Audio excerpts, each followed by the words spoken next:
Good evening. Welcome to the Tuesday, January 28th, 2025 regular meeting of the Stoughton School Committee.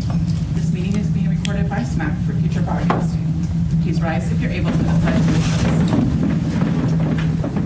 Pledge allegiance to the flag of the United States of America and to the republic for which it stands, one nation, under God, indivisible, with liberty and justice for all.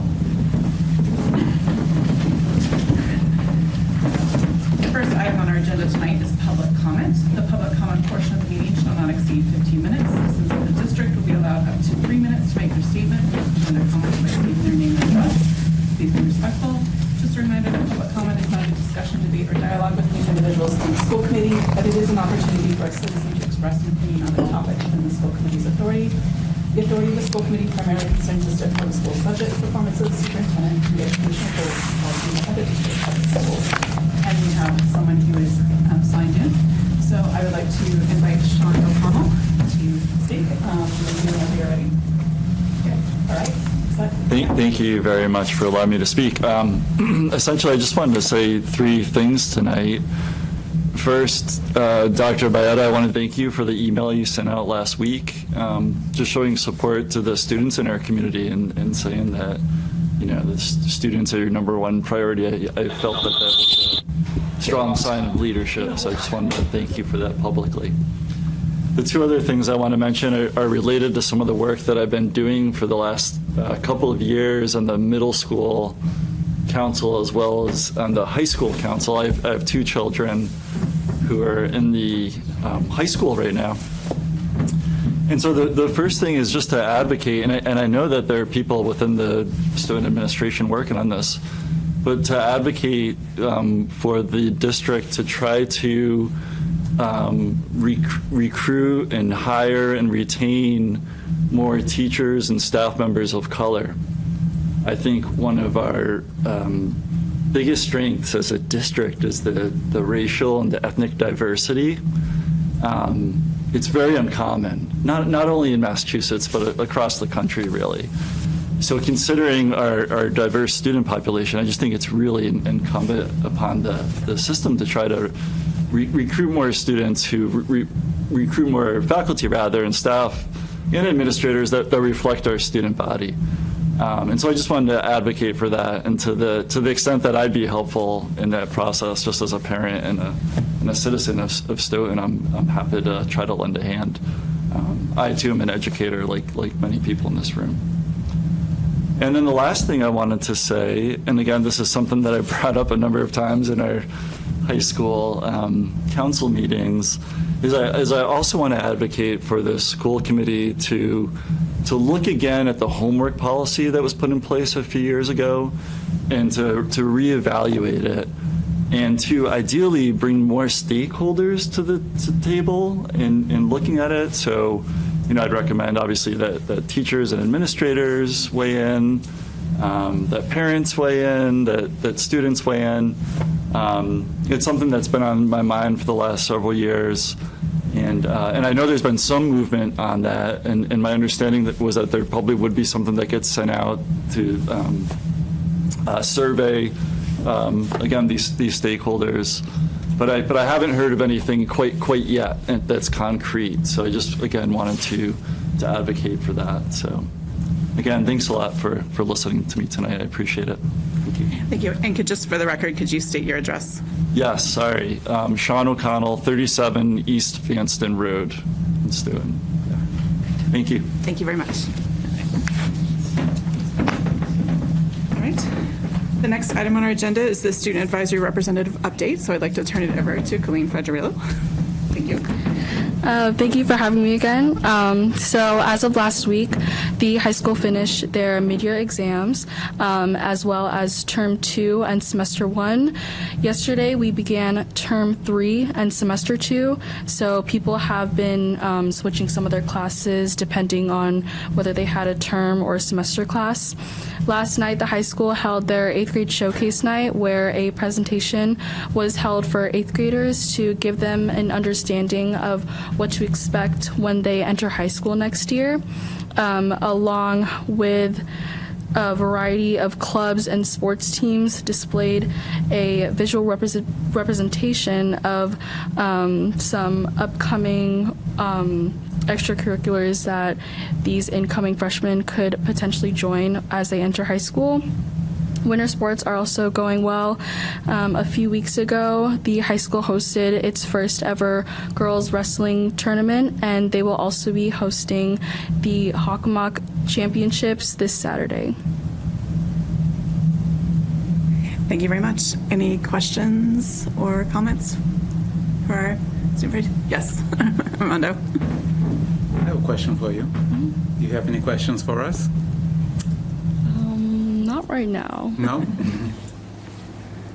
I think we would like to meet with the Student Advisory Council. I know that last year you guys brought forward the school lunches at the high school, and now that we have the schedule change, that was one of the issues, but certainly the quality of the food. So that would be something we would like to come back and talk to you guys about, see how it's going, if has there been improvement, where could we still have opportunities for improvement for that. So we'll be in touch because we would like to follow up on that. And then if you have any questions, certainly we would love to hear from you at that time too.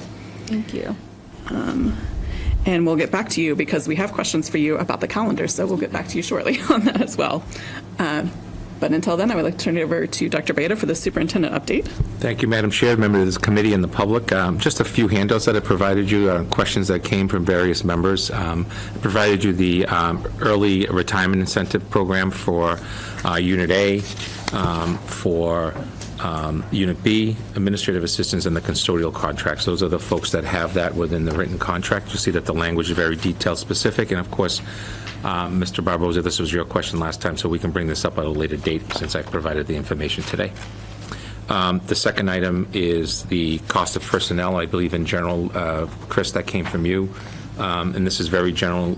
You'll see that the general cost of that within the FTEs and the ELs, pretty significant amount, $2.2 million to $10.6, but also remember that does not include the school adjustment counselors, our BRIGHT program, and adult ed FTEs as part of that. So just those are separate, if you will. I was also asked about number of special education students and EL students. You'll see that we have 468 students in pre-K to 5, 406 and 6 to 12, and at the time of the writing this, we had receiving this, we had 52 out-of-district students plus 5 active referrals, which are included in the total counts. The number of ELs, pre-K and FELs, former English, is 667, 523 ELs, pre-K to 5 is 340, 6 to 12 it's 193. And we have 41 students right now we're working that are considered in the queue, if you will, going through screening. So we are still enrolling students, basically, is what that means. The next one that I put together, thank you to the work of Mr. Ford, is just an outline of the grants. You'll see that I made a note that on 117 we did expect an increase of about $48,000 to the FC 0355 grant, which is the grant called Emergency Homeless Support for Extraordinary Needs that was provided to us. So that 201-015 is about $48,000 more. And then all of the breakdowns of the other grants you see there from the IDEA down to Title I, 2, 3, 4. Let me also comment, since there was an executive order signed, none of these are impacted at this time. Okay, so we have that in writing from MASC and MASS as of today through AASA. And also there was some type of a meeting this afternoon where the Trump administration, President Trump, through his subordinates, released information that these weren't being touched at this time. However, for Stoughton Public Schools, anything around renewable energy and all of that stuff would be some of the concerns going forward. Jonathan? And so I heard just prior to this meeting that a federal judge had in fact blocked this executive order at this time. So right, good news for us anyway. So of the impact, and then one that I'm sending forward is just an informational tonight, but I'd like for us to have some serious discussions around Stoughton Academy. This would be a project of change. It would embed looking at everything from our career program for older students like we do now and those that are wanting to come back to school in an alternative setting, to literally credit recovery, early college, and career technical education. This would be a very comprehensive review of wanting to move forward. And this includes also not only going after federal grants, but also looking at it a little differently by looking at regional and local businesses, as most importantly, investors. There are investors that like to be being part of programming that supports all students in a different proposal. So just sit on that for now. I'm not asking you to vote on anything tonight, but I will make it an action item in the near future. Okay. And then lastly, we are seeing an impact of students not coming to school based on the most recent decision on the utilization of the federal government and ICE.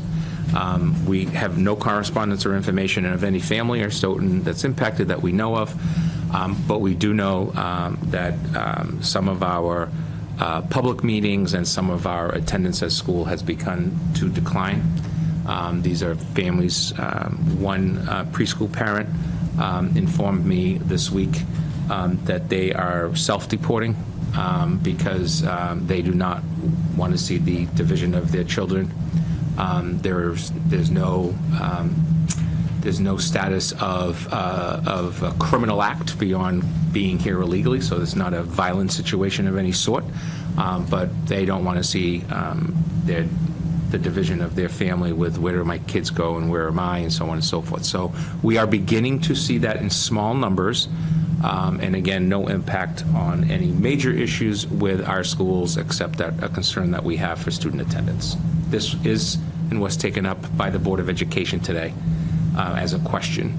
And let me just tell you real briefly in 30 seconds, the impact of students not taking MCAS means the performance of at least 95% of the kids taking the test has an accountability to the school and accountability to the district. And so what happens if many of these students leave and they're not here? How are we impacted as a district or a school because they're not taking the test? Because that's part of the accountability system. Little things that people don't think about, but that have a significant impact on schools.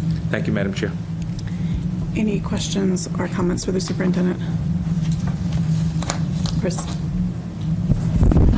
Thank you so much, Superintendent, for this information and for the update. I just want to clarify, I really appreciate putting together the list of grants. Thank you so much. So I did a quick calculation. I just want to verify that the total amount of the grants brought in by district staff to augment the school budget comes to the tune of $2,241,410, and that's approximately 11 grants that staff have brought in to augment the budget. So I wanted that to go on the record. Thank you, Chris. Lindsay, Armando? Any questions for Dr. Beal? Okay. I have two questions related to your last point about the students who are not attending school for the purposes, or for who are concerned about family being deported or otherwise caught up in the ICE order. Do we have a responsibility? What are our responsibilities? Because we have a responsibility to educate all students regardless of immigration status. So what is our responsibility to these students who are technically Stoughton residents, but who are not attending school? At this point, do we have any guidance? Yeah, our major guidance is that under federal law and state law, we cannot inform any third party of detailed information about a student without either A, parental consent / guardian consent, or a specific detailed federal warrant. Those are the only two ways that you can get that information. So you take a look at HIPAA, FERPA, and all that stuff, right? That's what we follow regardless.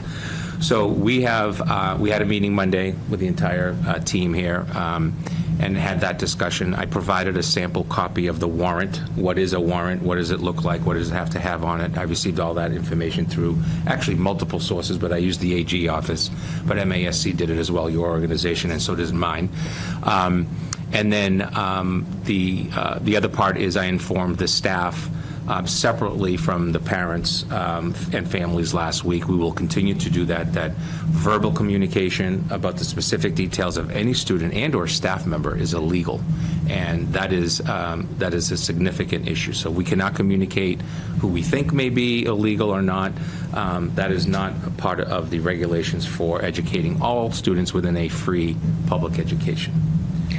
We'll continue to keep you updated. I expect to make another communication, and our communications are being provided in multiple languages, so that you know.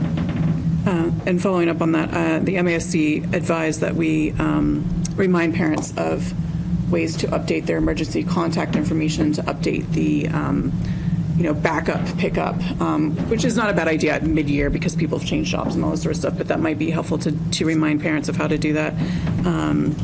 And just a question also about, what kind of if we are supposed to be educating these students and they are not showing up to school, what's next? So that's the big question.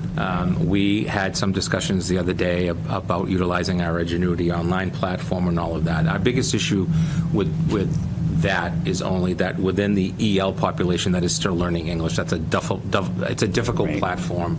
Online is a difficult platform to utilize when you're learning English. But we're going to be really taking a look at potentially providing that opportunity for students. They still have their technology with them, in terms of their home and all of that. So we're in a catch-22 situation. What we did discuss is that those students, which now lead to 15 straight days absent, and now you've got letters going home, all that, we're going to be holding that back for those in any situations that we have any information. I will tell you that I read the same thing, Madam Chair, around the issue of updating personal information. The way that is going to be received is we are government.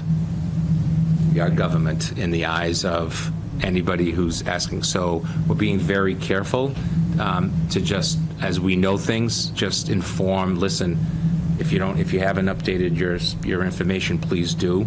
But please know that within the community, and I'm within that community personally, there's a lot of pushback around sharing information at this time because of what's come up, and we're seen as a government entity, regardless of our role of saying that we don't track information and so on and so forth. Right. So as we see something, we say something and try to be supportive, and that's at the building level. And the MASC also recommended following up and making sure that we had plain procedures in place for children who are not picked up after school and a family member cannot be found. Yep, that's the discussion we had the other day. Our biggest concern is I'm not concerned necessarily around a raid on a school. I am concerned on pickup and drop off. Yeah. Those would be potential areas.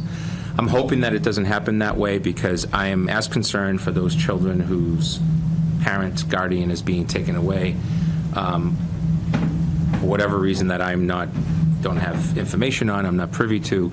But I'm also concerned about a kindergartner, first grader, or fifth grader seeing a friend go through that process. And what is that impact? To be quite honest, what's the impact on a high school student to see one of their friends who families going through that? So there's a lot of other issues that impact the day-to-day operations of a school than just,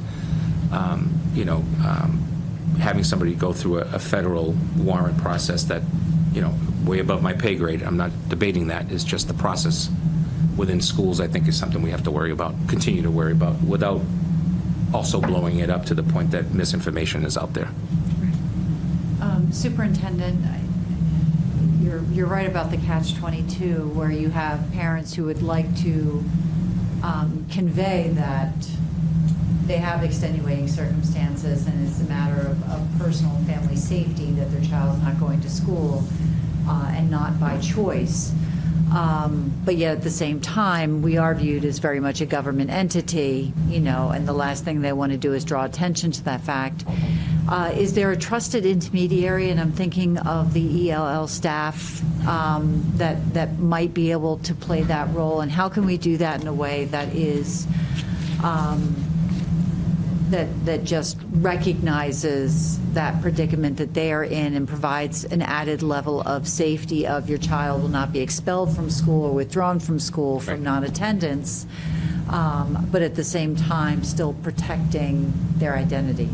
Yeah, it's a great question and comment, Chris. The fact of the matter is I can go out and tell you right now that I have been reached out since last week by staff in our EL department and not in our EL department at almost every school.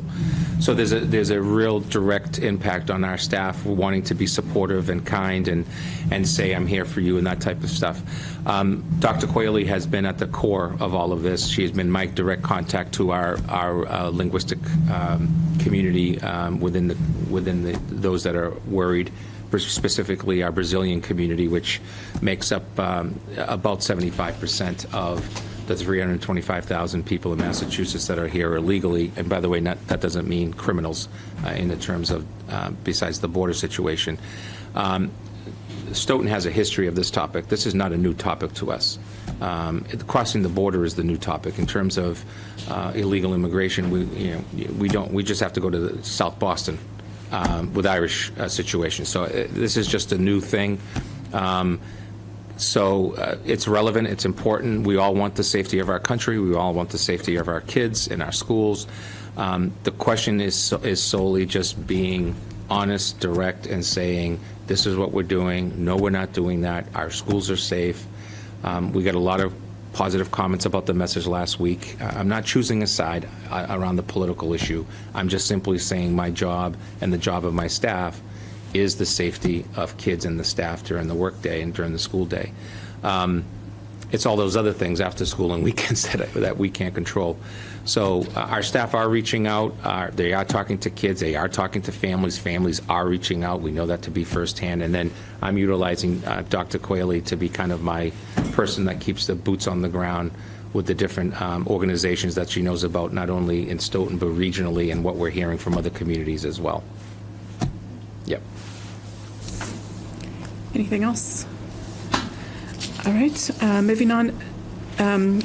Is there a motion to move up the calendar approval so that we may have? Madam Chair, I'd like to make a motion that we take our agenda items out of order so we can take advantage of the student representative to weigh in on the calendar discussion. Would that be okay if I made that motion? Yes, please make that motion. So that All right, motion was made. I would like to move that we take the unfinished business 2025-2026 school calendar approval out of order. All right. So that was made by Chris, seconded by Lindsay. All in favor? Aye. Aye. Aye. All right, so 4-0, that's been moved up. And so we're going to move, sorry, Julie, we're going to leapfrog. We'll come back to you. Leapfrog to the calendar discussion. Although we do have a principal here, so that could be somebody else whose brain we think. We have principals. Yes. So we have two issues with the calendar. The first is the dates. So we have option A and option B, and both have the same proposed starting date for the school year, September 3rd for grades 1 through 12, September 4th for pre-K and K. The difference is in the date the school resumes after the winter break. Option A has schools reopening Friday, January 2nd, with the last day of Monday, June 15th, barring snow days, and option B has them reopening Monday, January 5th, with the last day of Monday, January 16th. So I'd like to open it up for discussion. Certainly we would love to get our student rep involved in this. I think we kind of had a way we were leaning last time. We had recommendations of the B, but certainly we'd love to hear from the student perspective. So throughout the years, I've heard a lot of opinions from my fellow classmates where a situation like this where we'll come back from break for only a day, and a lot of the students feel weird about it because you're only there for a day, and usually the day that we're back from break, everyone's all the classes are still kind of relaxed, just trying to get back into our daily routine. So I am leaning towards coming back on the 5th, just so we can have that full week off to really relax from those 4 months of school. So I am leaning towards B. Yeah. That makes sense. That was definitely one of the reasons that we were looking at that same calendar. I know we also expressed concerns about trying to rush back and heat the building for one day, then close it down for the weekend, and then resume it. That was one of the reasons that we looked at this year about when we scheduled winter break. Any other thoughts, concerns? Anybody want to advocate for the first option? I really appreciate that perspective of the fact that from the educational viability of having just one lone day with a vacation and then a weekend kind of sandwiched on either side. Right. I, as a teacher, when I was in that situation, it's really hard to do anything of substance on that day because you can't do pre-work and you can't really assign work with the current homework policy afterwards, so it's just a standalone. So it's a really great point. I think also from a fiscal perspective, in the middle of winter, it just makes sense, rather than pulling everything up, bringing all staff back in for one day, Right. I made the same argument last year when we were in the same situation, so. Yes. I think the only argument we had in favor of the one day was that it could be a really fun, movie day. But I'm not sure that we want to open the schools just for that. That fit in with the vision of the graduate. Yes. Oh, but there's a great little place over in Randolph that always has really nice movies. So, all right. So it does look like we are definitely favoring B, unless anybody has any other. Again, that was the one with the resuming school on the 5th of January after the break. So do we have a motion to approve school calendar option B? Can I amend the Sure, motion? sure. Sorry. Can we make a motion to approve the calendar dates as depicted in B? Because are there two motions here in terms of format and content? Yes, I'm going to do the format separately. So I want to do the dates first. So let me make a motion to Okay. specify. I would like to move that we accept option B as the calendar dates for the 2025-2026 school year. Okay. Second. All right, so that was made by Chris and seconded by Armando. No other debates or questions? All right, all in favor? Aye. Aye. Aye. Aye. All right, so that's carried 4-0. So option B it is. As the students, yes, thank you for that input. And now the second discussion is around the format of the calendar. We have three options. One is the traditional one that we've had, where we have the columns on either side and the dates down the middle. The second option is the dates listed, or the calendars listed horizontally with the important dates underneath. And then the third is kind of a hybrid. So again, the calendars months are in vertical format with the dates beside each month rather than jumbled in the middle. And we did I would love to hear for the student, actually, I would love to hear the student input first. If you looking at these, I know that we have some one student advisory group gave us some input with kind of mixed votes. There was one vote for one for two, and two for three. But I'd love to hear your thoughts, Colleen. I'm really liking the format of 3. The only thing that I would change is how the early release days are kind of highlighted. I liked on the past calendars that they were highlighted in a more lighter orange, but I feel like when the dates are circled, it's kind of hard to see and decipher, so I feel the light orange highlight should be brought back and maybe move the key to the top, but otherwise I really like the format of option 3. And that's we can still kind of finagle some of these details. That's I don't think we're voting on kind of these details, but these are just proposals that we're working through. But yeah, thank you. That's really helpful. Yeah, I agree. Kind of the key is sort of lost at the bottom there. That would be helpful as well. We had kind of some inputs from principals and from some of the ELL parents actually were surveyed as well, and believe it or not, their favorite was the second option. They liked the horizontal format. So that's certainly kind of an interesting, it's very different format, and actually looking at several other school districts, is that the one that Joe is using? It's very driven around where the concept of language left to right. Yes. That's where it comes from. And you'll see that in a lot of other nations' calendars, especially if they're coming out of Europe, if you will. Yeah, I think that may be why we got some of that feedback from ELL. So basically, we got very little support for the old ways these things used to be done. There was one person, and thank you for standing up for the old calendar. But there was definitely that. I don't know, Julie, if you have any thoughts about. Yeah, I tend to like to read. Okay. So I think that's very Yes. education. So that's interesting. The administrative staff and the parents really preferred that second. So it looks like one is kind of is definitely the one to come out. I don't know if we need to make a motion to. No, your format is Okay. I mean, your calendar dates is the most important. Your Right, format, right. it's really Yeah. up to, we can put together a bunch of kids at a meeting and say, all right, guys, choose which one do you really want. Clearly, the students are leading one way, parents and others in a different way. But Right. It's not a votable issue. Your Right. calendar of events the calendar is what's important. The Right. format, anybody in this room could say, we're going with 2B. Let's try it this year. Yeah. I mean, that's the thing. We can always change it. It doesn't But I have to do be- agree with you. The color on the early release Right. day and the actual days off probably needs to flip in some way. So maybe the days off, the vacations are just circular white, or maybe they're just a strike through with the date on it, and versus the early release would be in the orange. I think that would make sense.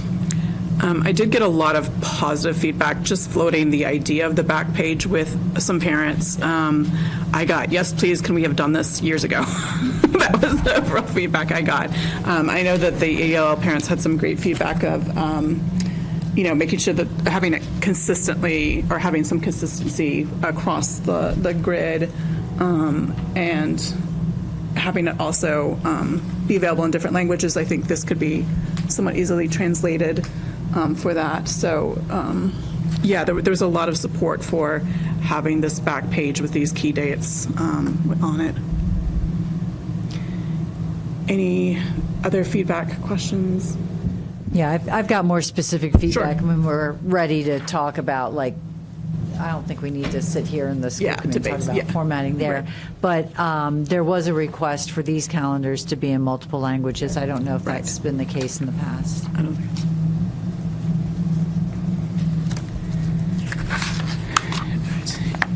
Any other thoughts?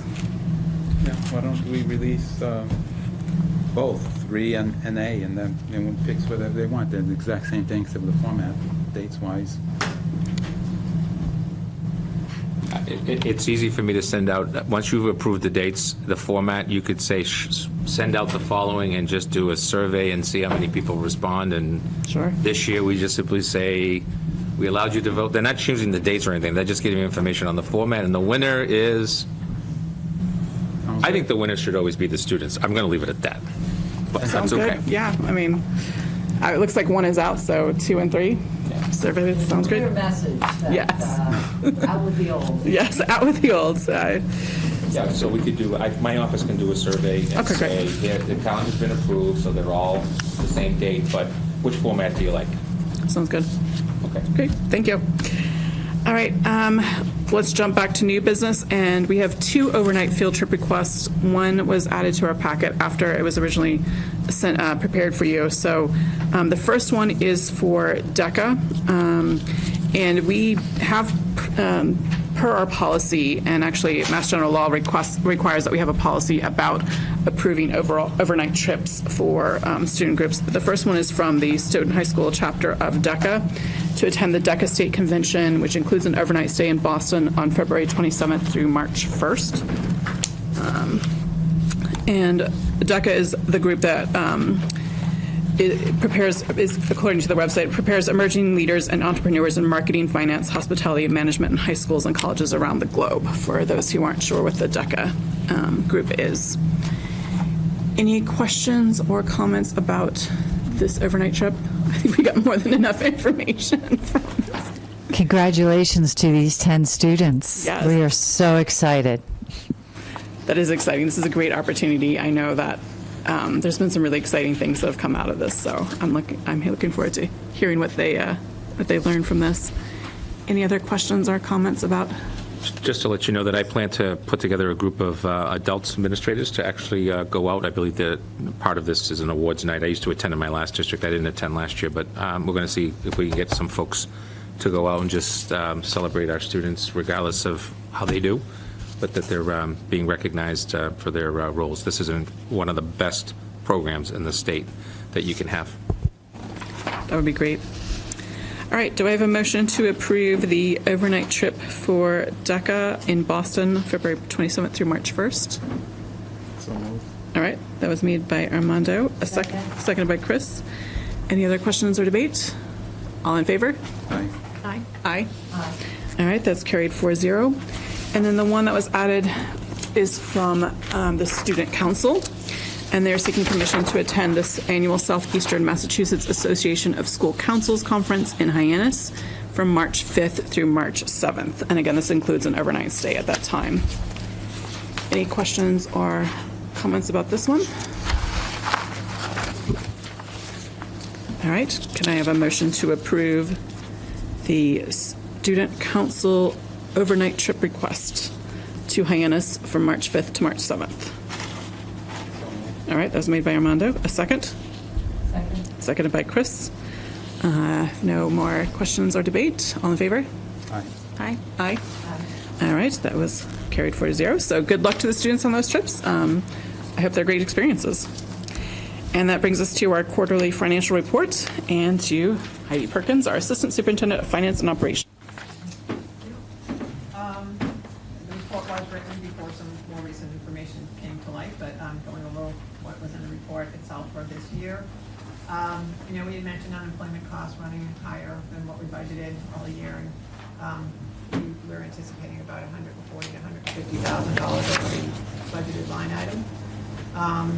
The amount on the back on the grid,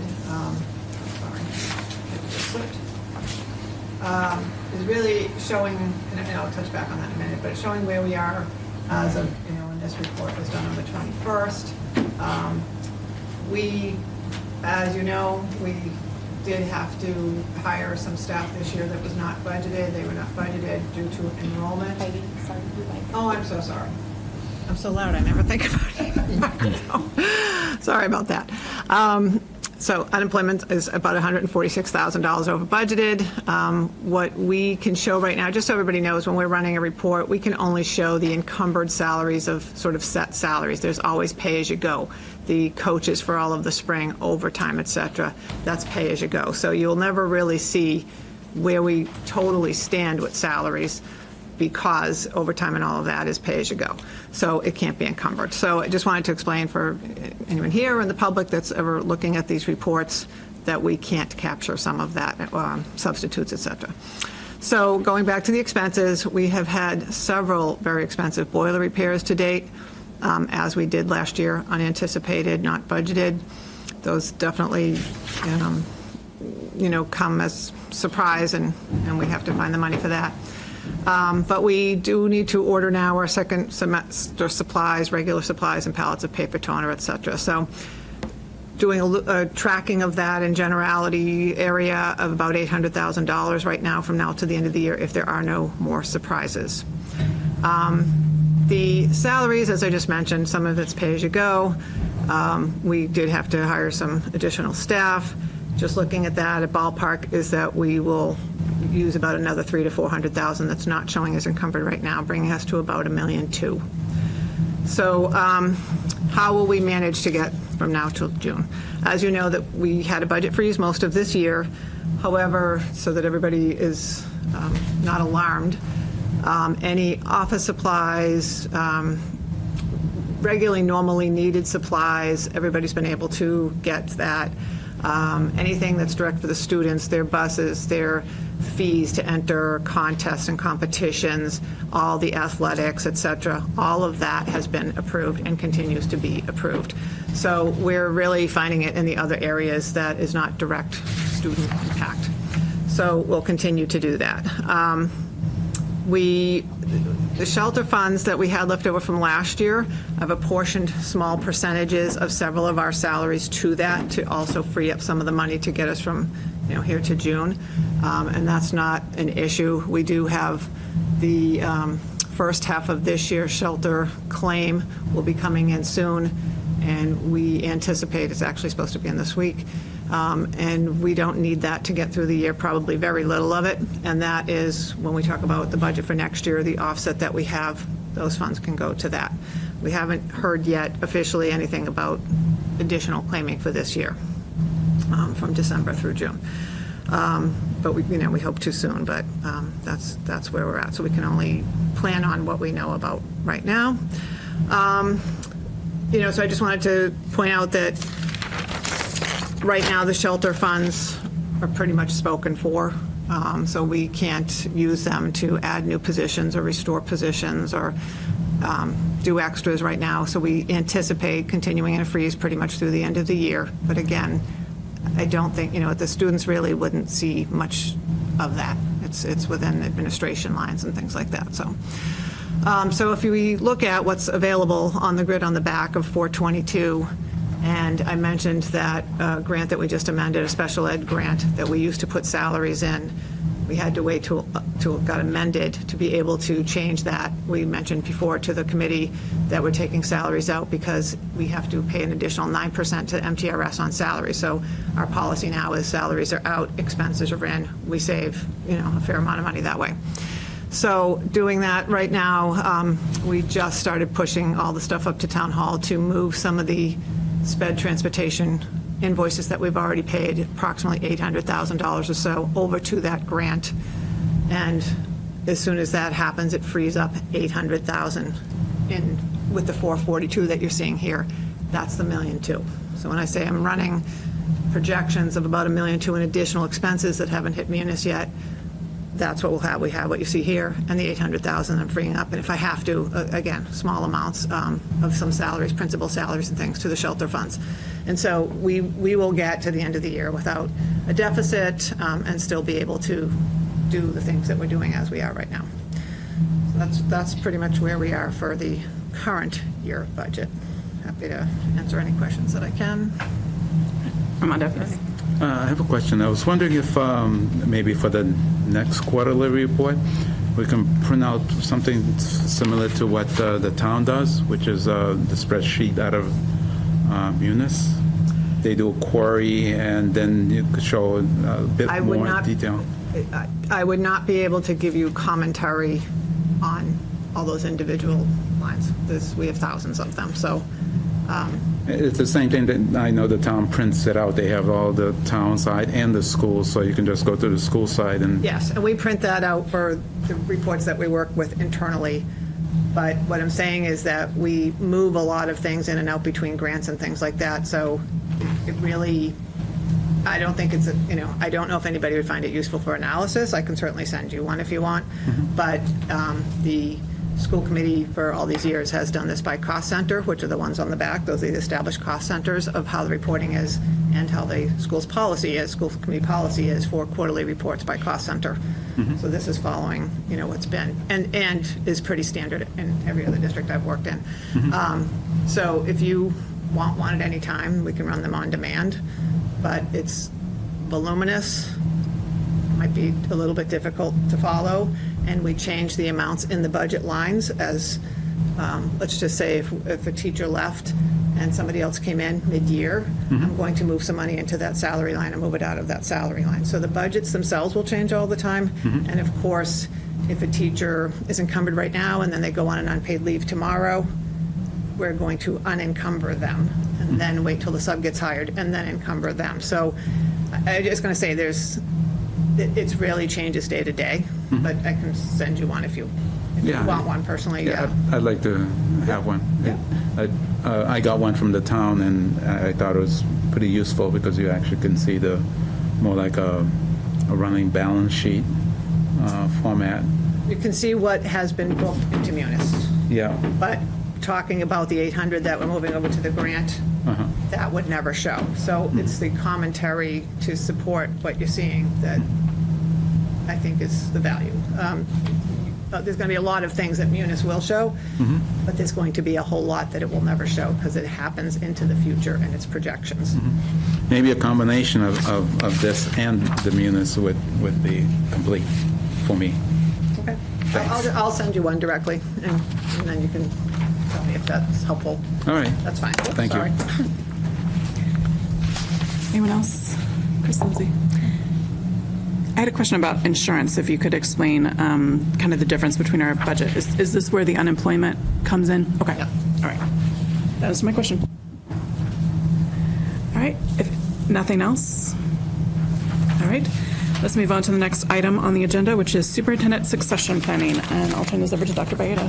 Thank you, Madam Chair, to you, the members. Tonight you have some thoughts that I provided you, and I'd like to enter into the record on literally what has been a true honor since I was provided the opportunity to come to Stoughton by the prior school committee and then supported by you in March of -- but we have to start thinking about the future as well. It's important for us as a school district. It's important for me as a resident of this community that we begin that process. So I think there was a general understanding of the opportunity to come to Stoughton, not only professionally for me, but also hopefully for the community of Stoughton and, of course, most importantly, the Stoughton Public Schools. So as I enter this coming July, my 34th year in the business, believe it or not, I never thought that I'd say that phrase. I'll be very brief that my tenure as a teacher, as a coach, as an advisor, the best times of my life. As a school level administrator, we were talking earlier, principalship, I had the most fun.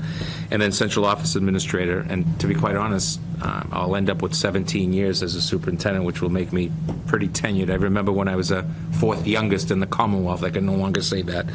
But the time has come. Time has come for me to begin the process of my next life, if you will. And so I'll be sharing with you this evening my letter of resignation for the purposes of intent to retire. I'm not resigning for any other purpose except to go do something else with my life, and that would be for 2026. So well over a year and 5 months from now. And that's where the succession planning comes in. So by announcing this intent, it provides you folks, the school committee, the opportunity to consider your options.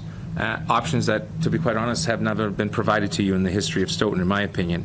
And as serving in this position for so long and to be offered the opportunity to be back in my hometown where I graduated, where I live, I believe that an internal succession plan is something that you should consider.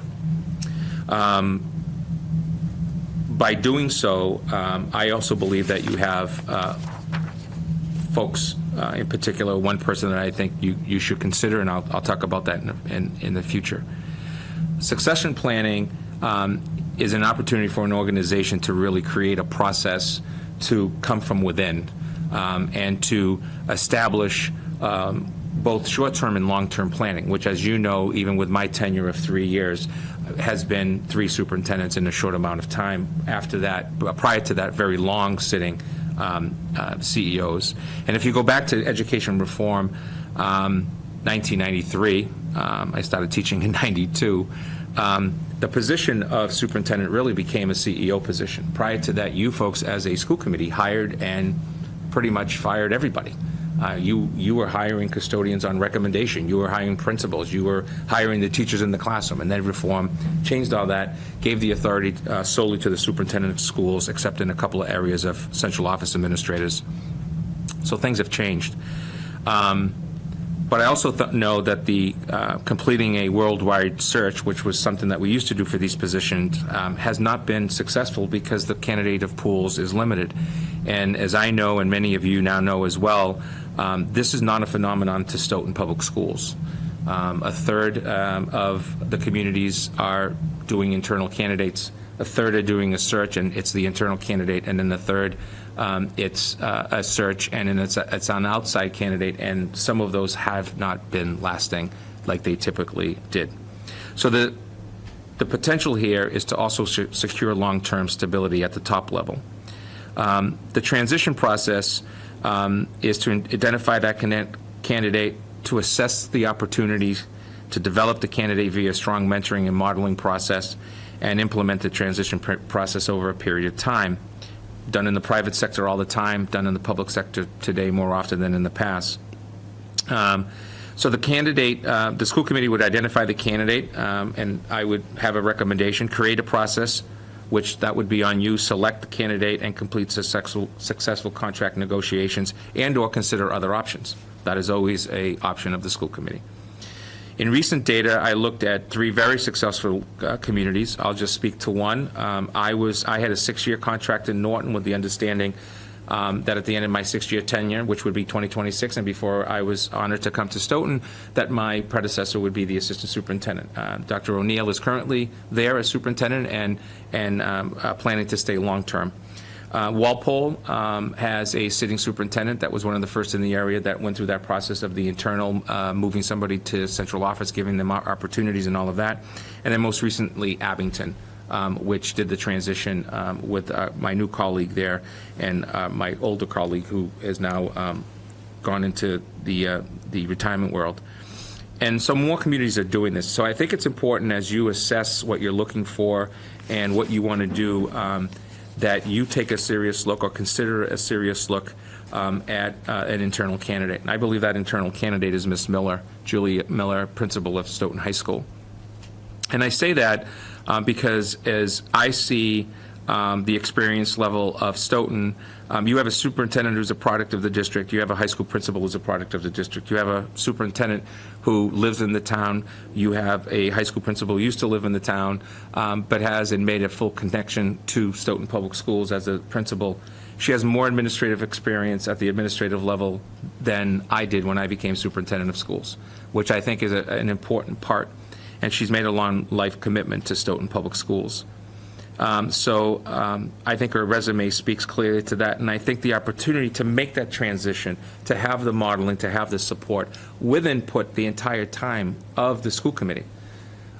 Yes, I'd like to see that the successful candidate do more of this during the month of. I'd like to see them more involved with. I'd like to see them. Those are all things that are only going to lead to this succession plan potentially, in my opinion, working. So the next steps is really yours to decide. I've given you my thoughts on that. The superintendent, if chosen, she would be considered what's called the superintendent-elect. The superintendent-elect continues to have a full-time job and role, but would be picking up opportunities. The decisions of the school district that are under the superintendent of schools are still mine until June 30th and of 26. And I think having a successor would do the following: stability, leadership development, long-term planning, especially as we are entering new triennial planning, and I think supporting the goals that not only the school committee wants, but the community wants for us, which is to continue to improve and to get better.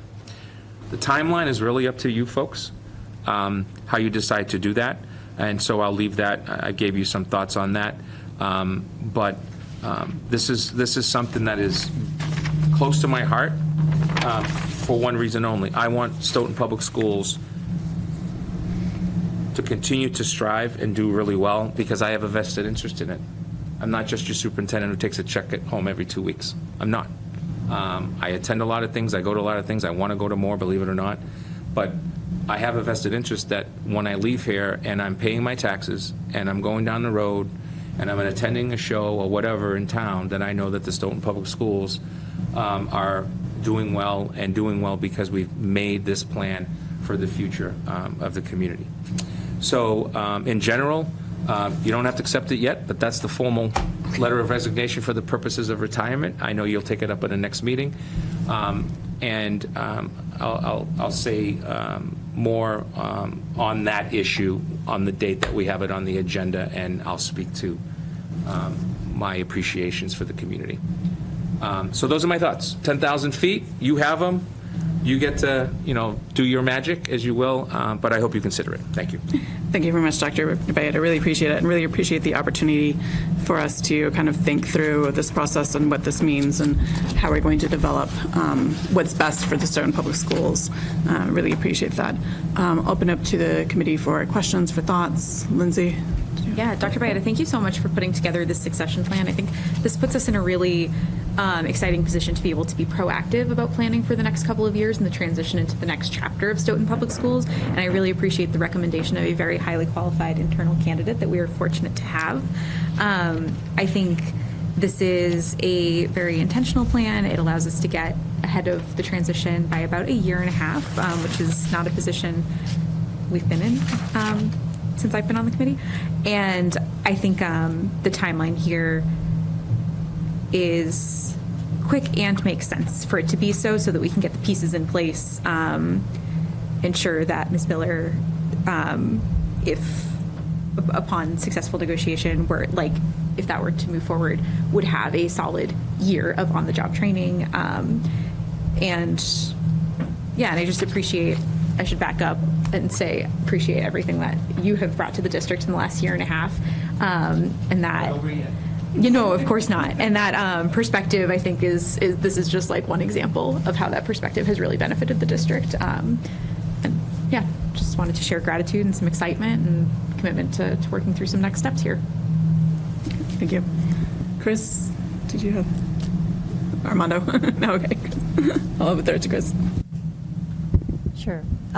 Superintendent, thank you again. I echo Lindsay's thoughts and gratitude for putting this together, and the fact that you are so proactive is not taking me by surprise at all here, and giving us plenty of a timeline to really think through what a transition would look like. So it's not just a matter of picking the right person to lead Stoughton Public Schools when you decide to retire. But it's also making sure that we set that person up to succeed by creating a very thoughtful transition period. So I really appreciate that.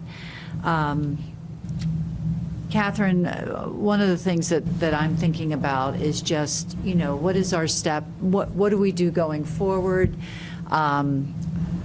I think one of the things that we should probably do is think through what we need from a superintendent going forward, thinking about the things that Joe has put into motion, and then the goals that we have, academically, socially, emotionally, for our varied learners in our school districts, and who would be the good person to provide leadership to direct us through those efforts to those goals.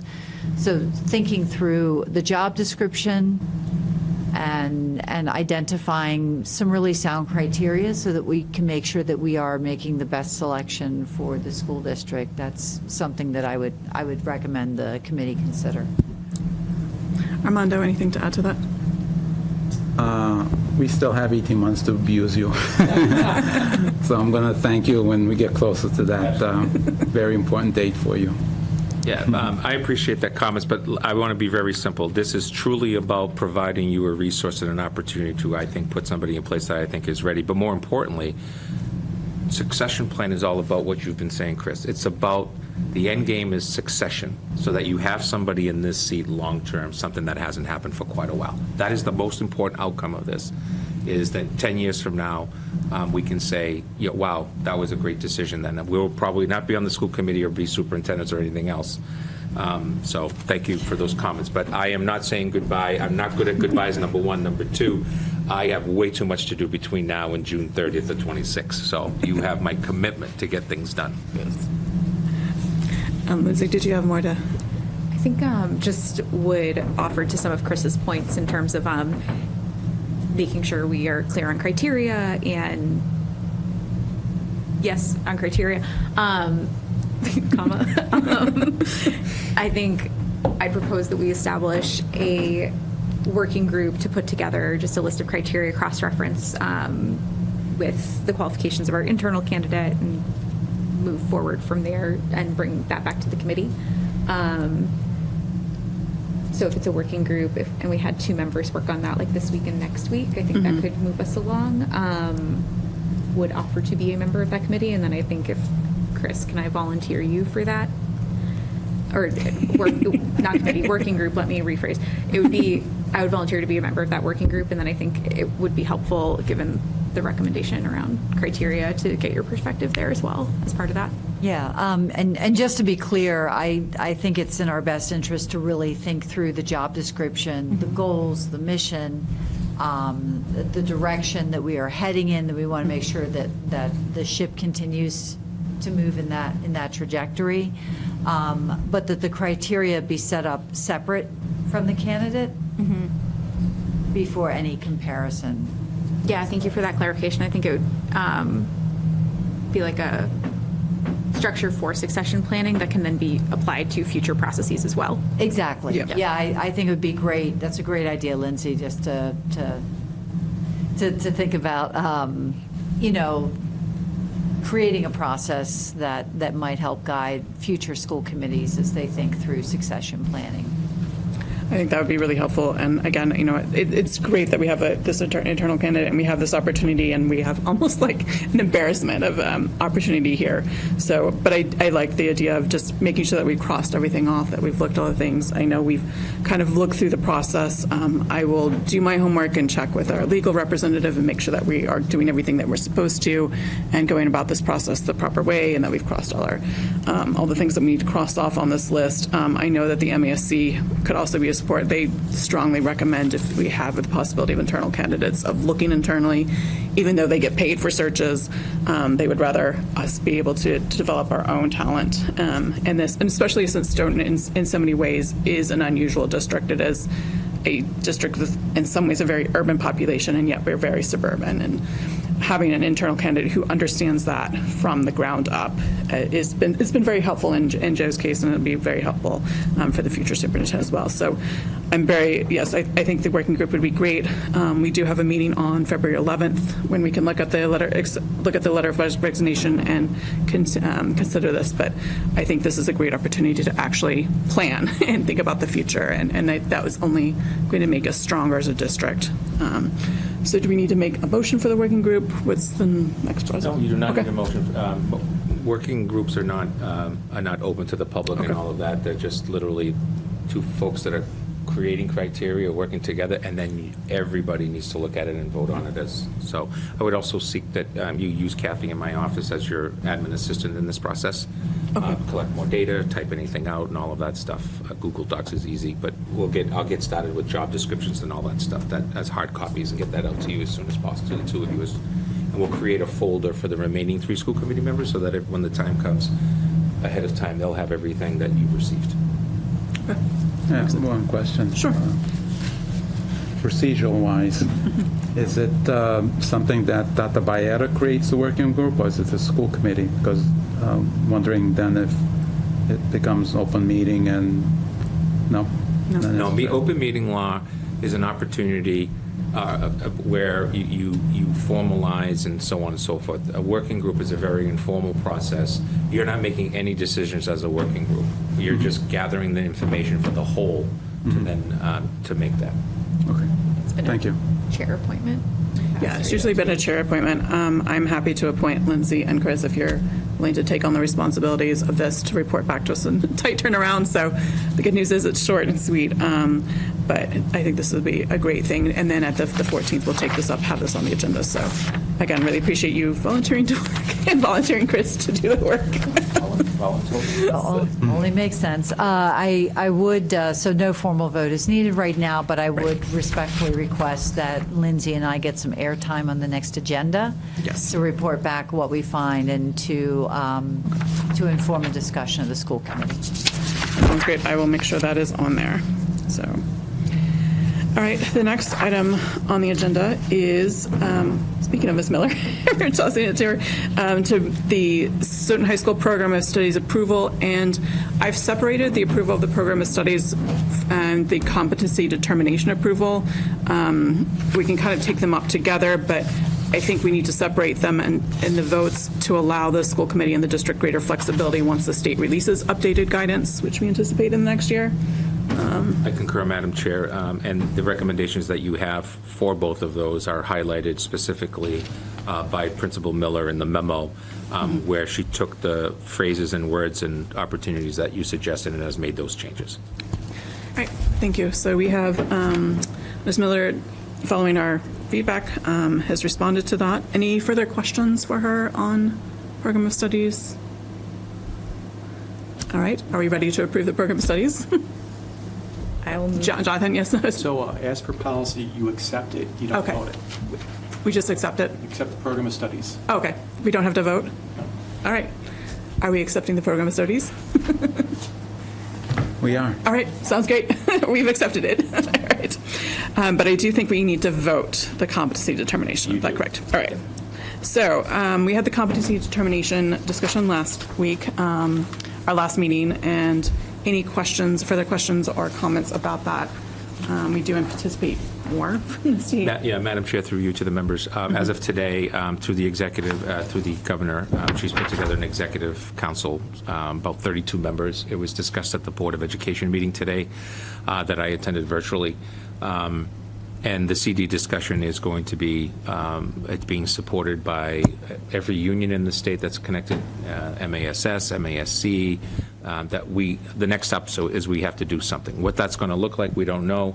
I will tell you that the rumblings is I'm hearing a lot about Mass Core, a lot of question marks there, but hopefully what we come out of this is that we have a high standard approach to graduation that provides for opportunities for students and not just what we've had, which is a test. I'm hoping that's what we do, but I don't know. But just an information, it is going to be something. The recommendations are due, I believe it's the first week of December. So they're going to be, it's also my understanding, they're going to be doing some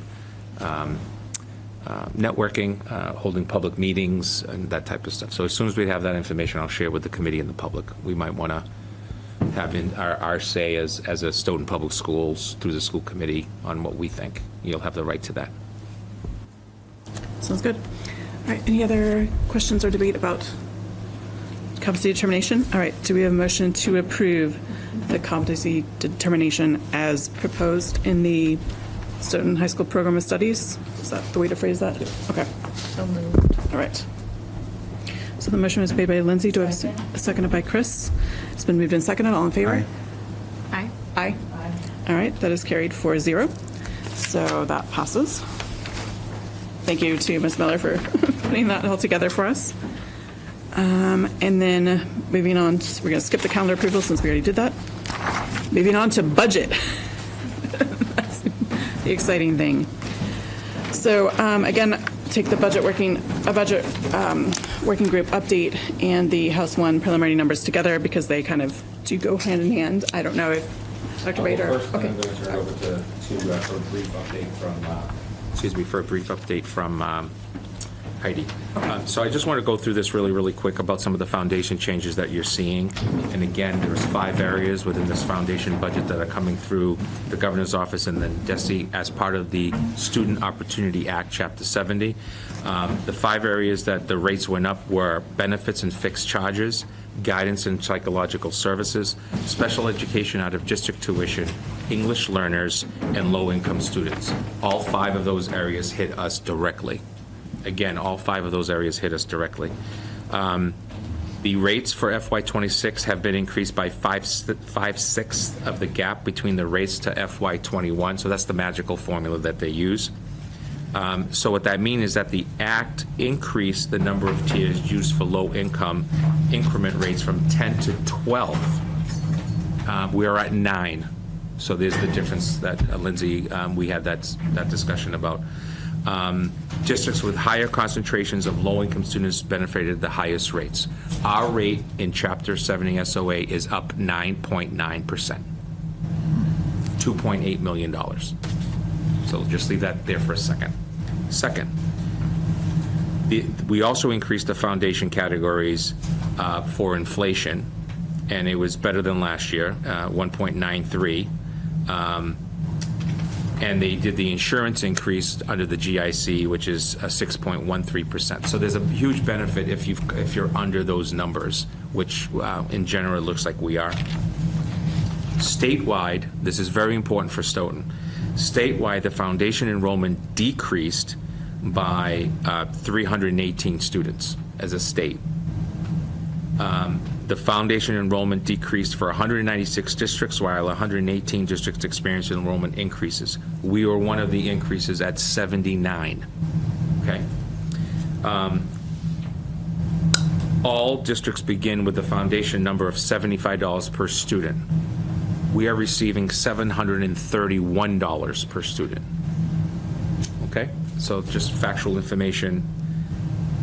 Low income and special education is very important, and it's very important to all communities. But what we have here is that the state has relooked at the economically disadvantaged designation and poverty, and kind of, if you will, brought everything together. That's a benefit to almost every community, even those that are only getting $75, because this has been a debate between the federal, do we use federal language or state language and all of that stuff. So that's a very good thing. So the three eligible categories, and I'm reading this: students identified as participating in state public assistance programs, or students are verified as low income through a supplemental data collection from the state, or states reported by a district as homeless through McKinney-Vento. So as you can see, for communities like Stoughton, it could be a combination of positives for us. Although long-term, we have to have some discussions around McKinney-Vento, as many of you at the table know. So that's the general thought of the budget at the state level that's important. Here's my message to the committee and the public. The Stoughton School Committee has been partnering. I've been partnering with the town side. We haven't agreed 100%, but we're working it, right? A capital plan is one maybe minor thing, and there are other things I think we can do. We've met the local guidance of 3.8%. We've met the local guidance of 3.8%. We are not and agreeing to not use free cash. That was a very important part of our discussion as a school committee, because, as you know, I informed you that I thought this free cash elimination was going too fast, because there was a plan, and all of a sudden the plan was gone and we just said no free cash, which means that the SOA money base should all come to Stoughton Public Schools. It's that simple. We met. This is the driving force for us.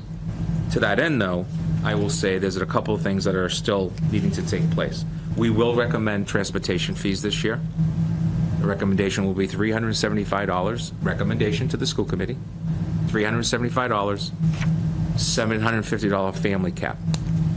$375, $750 family cap. We haven't done a family cap in the past, and I think this is a middle ground positive. We anticipate, because of the free reduced lunch situation with transportation is totally free for those who have to pay, that means probably looking at a minimal, I would say maximum probably $125,000 plus or minus, being conservative. It's not going to bring in a ton, but it offsets the cost of transportation that I think is important. The other part that is important is we need to continue to look at new resources, or new sources of revenue for Stoughton Public Schools. So you will be getting recommendations on transportation. You will be getting recommendations on use of facilities. You will be getting a real, I think, hard-knot look that we as a committee and the superintendent need to take charge of, and that is, who are our third parties that can help us? Right? If you go to the private school sector, it's called fundraising, and I can't fundraise as an appointed official, but I can receive checks that say it goes over here, please help to pay off whatever. I would love to see a donor pay off our AP exams for our kids. I think we would only increase the number of kids who are interested in AP. And that's just one thing. And then the long term, we will see some savings in retirements, i.e. my situation for you will be financial, will take some benefits as well. So that's the big picture. The down in the details picture, I'm going to provide the general thoughts to Heidi to present to you, but in general what we're seeking is to bring back what we couldn't keep, We have some special ed situations. Other than that, we're not asking for another history teacher. We're not asking for another first grade teacher. We're not there. Of course, we will leave those avenues open as we did last year for kindergarten. That's my biggest concern again. But we're not budgeting right now for that. Those would be just extraordinary situations where we have to find the money. And we would seek that the town, as it's done in the past, give us the Chapter 70 money at this time as part of the plan. We're not looking for excess funds unless there's a significant emergency. And we will have a balanced budget at the end of this year going forward. Heidi. Thank you. You have two documents that I brought around, and ultimately, we have revised the budget, and that includes with the, as Dr. Bayer just referred to, the increase in Chapter 70 SOA FY26 over 25. Sorry. Sorry. I just need one copy for me. Sorry about that. So just a couple of things, for everyone to know, including the public to know, the state comes out with a preliminary cherry sheet, which is all the funding that comes to the town. That is the governor's, that's House 1. That does change this iterations, but typically, the one thing that is not touched most of the time, or if not always, is education funding. Once they announce it, it might go up.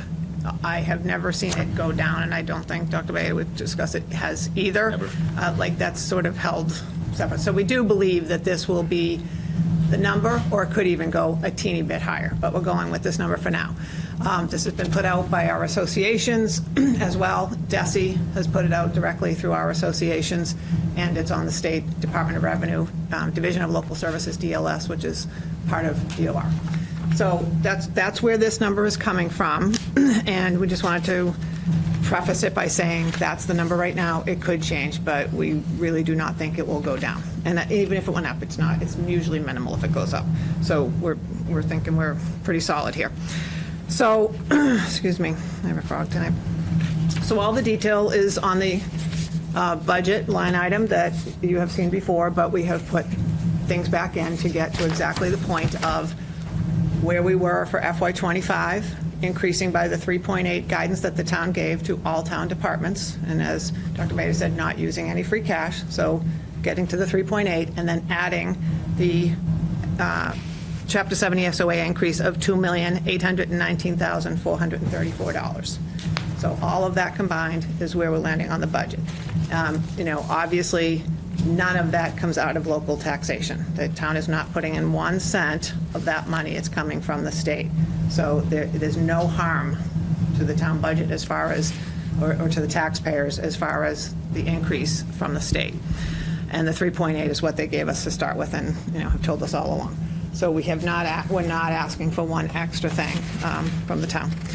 So we had, as you recall, the budget that we forwarded at the end of December, our front page, the school committee committed to the 3.8, if that's where we landed, pending getting this information. We knew it was coming. The school committee knew it was coming, to honor the 3.8. But our backup documents were at a 5.5. So we never did cut specific lines down to 3.8. So there's nothing to talk about what did we put back for that first delta of $1 million. So that was between the 5.5 and the 3.8. We can't identify because we never identified to cut them. There was general discussion about that it might be another 15 positions if the Chapter 70 SOA did not come in, but we didn't identify. So there's no list to give you of that first half of that money because there was no list of cuts, okay, if that makes sense. So what did we do in the meantime? This sheet, and I put it, it's pretty hard to read, so I know it's a giant sheet, but it was really difficult to see if I didn't. Of the cuts that were made between our first iteration to get to the 5.5%, that was, our backup documents at the end of December, you will see clearly that this is all restoring things that were cut, either in this year or some of it even from last year, or some expense budgets were cut last year and then again this year to make budget. So it's restoring the cuts that we made earlier this year. And since the public can't see, just I'll sort of go down them a little bit. The security monitors who are still actively working for us, those would have been cuts for June. The 4 L paras, we only have 4 L paras, so that would have been all of them. Just keeping them. These are just keeping people and not doing cuts, but putting that money, in the budget from these SOA money. The department head, lead teacher, and elementary liaison stipends that the Unit A has always gotten. It's contractual, but we, if it had to have been cut, it would have been cut, but we're just keeping them in there. Again, these were not ever taken away. We're not putting them back. It's just putting them back in next year's budget, meaning we're just maintaining what we have this year for these things. We did, in our last iteration, cut 1 bus. That was the bus that you added this year is cut anyway and still remains so. We never had funding for it, and we said that it was a one-time fix out of old at the time when the committee voted to add it a couple months into this year. We said it's what's left of the old transportation funds, and that we could get through 1 year of it. That would not happen again in any case. But restoring the bus that we were going to cut that was added 2 or 3 years ago was cut in the last iteration. That's been put back in. You will see right below that, just what we talked about a moment ago, about the bus fees, which would be helping what brings that bus back. SPED, we do have to add 4.5 teachers. However, we had 3.5 in alt ed SPED teachers, and that program was cut. So that is just moving them to a different SPED teachers to a different SPED position that's not called specifically alt ed. And then we have 1 that is an ad for the programs that Dr. Beatty has referred to before, that we're trying to keep kids. It's the Wilkins program. Yeah. Sorry, I don't know if it's TLC or this or that, whatever. I get them confused with myself with the acronyms. But so that's the only ad, and again, mandated programming in our budget, a special education. So that's the only added position. The software renewals we had cut down, but the reality is those renewals would have been happening anyway, so we would have been having to figure out what we would freeze to be able to renew educational curriculum. And I know that I don't have to tell this group or probably anybody else, but back in the day, he would have had significant textbooks, lines in every single subject matter, very expensive.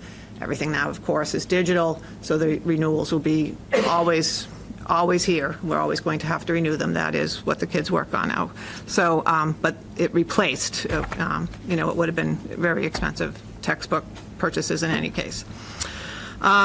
We had cut the, in humanities and STEM curriculum budgets, we had cut significantly for 25 in this year that they are experiencing now. They're 2 areas of it. They're contracted services and the materials lines. So this is restoring from the prior cuts a good chunk of what we had cut before. The HR budget, we did not put anything in the HR budget for this year except for in our prior iteration and including in this year. Not even office supplies, because we had to make budget. So the small amount of $2,500 we would restore, because we do need materials, we do need advertising, we do need materials for job fairs and things like that. So it's an office supplies. This is very minimal.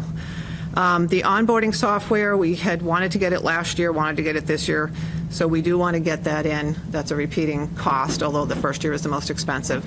That is very commonly used on towns and schools to really just do the whole onboarding process, from advertising to people applying through the module to following them. Their entire, all of their information will be stored in their profile through their entire career at Stoughton Public Schools. And every time we have to do mandatory training, every time they might get a new position in the district, all of that gets documented, and trying to get away from 100 filing cabinets of massive papers, back in the day. And so that's what this would do. So we would put that in. That's $15,000. The unemployment, even, as we talked about earlier, we have already, I see on my notes on the side, we have already paid $117,000 out in unemployment this year, and we still have 5-6 months to go. So we are adding to the unemployment line, but even then, it might not be enough. So adding 3 team chairs, and I apologize, my note, I meant to take it off, offset by the 3 alt-ed positions. The team chairs right now, we have positions that are 0.5 psychologist and 0.5 team chair. And in the, and Dr. Maeda can speak to it more than I can, but in the restructuring, the psychologist would become full-time and the team chairs would be a separate full-time position. Can I add? Yeah. Okay. So here's problem headache number 1. We are losing school psychologists to retirement, and nobody's applying for the job because people do not want to be want to be the psychologist and team chair. And why? It's a conflict of interest in many ways. You're having the very person who's testing the students then run the actual meeting and then coming up with the delivery of services. So we have had for 2 years now literally had to hire third-party consultants in this line item in order to support. We just can't, folks won't do it. This is not a problem to Stoughton, by the way. It's just not the norm to have these 2 positions together. So we will actually, in my opinion, save money in 2 ways. Number 1, contract services, and number 2, we will now have 4 people, because we have a split person that is not a psychologist that's already doing it. I believe it's, don't take this, I believe it's Wilkins Hanson, but I could be wrong there, but it's a split. We will now have 4 people who will be in direct control of special education service delivery, utilizing the educational model of students getting services or students being placed out of district. I want to rephrase that again. You'll have 4 key people, along with, of course, the support staff that comes to administration and all of that, that would, in this case, the person is running the meeting, receiving all the data, all the information, cross-checking that with what is the best practice for a student who ADHD and needs such accommodations. Those would be the folks that it would be in charge of that. Second, you're now able to potentially do further psychological testing internally. That has been going out. I didn't even think of that one until right now, because we can potentially do the testing, and that there's a benefit to us instead of, in some cases, as you probably know, wait for the testing or we pay for the testing. In other words, somebody goes out of town and we literally may have to pay the bill. It doesn't happen often. So it's a restructuring, reordering. We do believe that the savings will happen. We believe long-term the savings will happen in the 6 digits, not even 100,000. I believe this is going to, I've done this before, by the way, in my prior district. And what you see is further educational decisions and further not having to utilize contract services. Those are the 2 key things. Making sure that our educational services, as we provide them, are consistent across the board, number 1, and number 2, are saving us potentially in the opportunity to not have to use contract services, which, by the way, for this district, all in contract services is about $700,000. And we've been pecking at that, thanks to many involved, but we shouldn't even be close to $700,000 in contract services for a district this size. So that's the big picture there. Part of restructuring. So, and again, I will redo this and take that note off. That was on there until we did the other section with SPED staff, and so that note really goes up with them. The assistant, the superintendent, we have Care Solace and Character Strong, which are 2 SEL programs that we brought into the district this year. And that's just going to go under the superintendent's budget, but it's going to be about $100,000 to renew those 2 programs. Then restoring $40,000 to the assistant superintendent of curriculum's budget. That is part of previous cuts. It doesn't totally restore it, but it's a sizable amount of money to, try and put back out of this. Restoring the late buses. As you know, we are running them this year only out of, we didn't budget them for this year. They are not budgeted for next year. This SOA money would allow us to restore the late buses or maintain them. We would not have to end them this June. Okay, so that's what that would do. The music program, high school music program, was also significantly cut. Frankly, everything was significantly for 24 and 25. And so they ran out of budget funds last year to be able to pay the buses to go to competitions. We approved it, again, because of a freeze, so it's essentially using somebody else's budget money or maybe some leftover salary because somebody took a couple of unpaid days off or whatever, right? You'd look at all the crumbs and you pull it together and let things run under and over on each line to make it happen. So we did make it happen, but it's a recurring problem because the amount we have budgeted for this year, the amount we have budgeted for next year would not even cover all their competition buses, their band uniforms, cleaning the uniforms and all of that. It won't even cover it. So this restores, what we could do for that will at least the buses, because this is contracted services, the buses and things like that will now be better funded, and that should get them okay with that. And it's, by the way, it's across the board. So again, anybody else listening, every single subject matter has been cut equally. We are giving back to the music program. Many other places we are not able to do. But we'll get it other ways through the curriculum budget and things like that to help out some of the other subject matter and stuff like that. So restoring the book binding at the high school, Principal Miller has asked for this many times to be restored. When she was balancing the budget, we said to everybody 2% is what you get across the board on your expenses across the whole high school. She had to determine this and library books and some of the things that she would have to cut to get in the classroom, whether it's books or art supplies or whatever it may be to get the things for the classroom. She had to pick and choose like all the principals did and all the budget makers did. But it does save money. They do still have some books to get them rebound every year for $2,700 or $2,500 is a lot less than a $60,000 order of new books. So that's small change. That's put back. Also, similarly, high school science. This does not restore the cuts over 24 and 25 to high school science, but it's a significantly better situation than what we had on the last iteration of the budget. Restoring the OT for tech department. The reality is we do have situations sometimes where the techs do have to work OT, and we are going to end up paying them in any case, but it drives other things into a deficit, and also over the summer, this is a significant amount.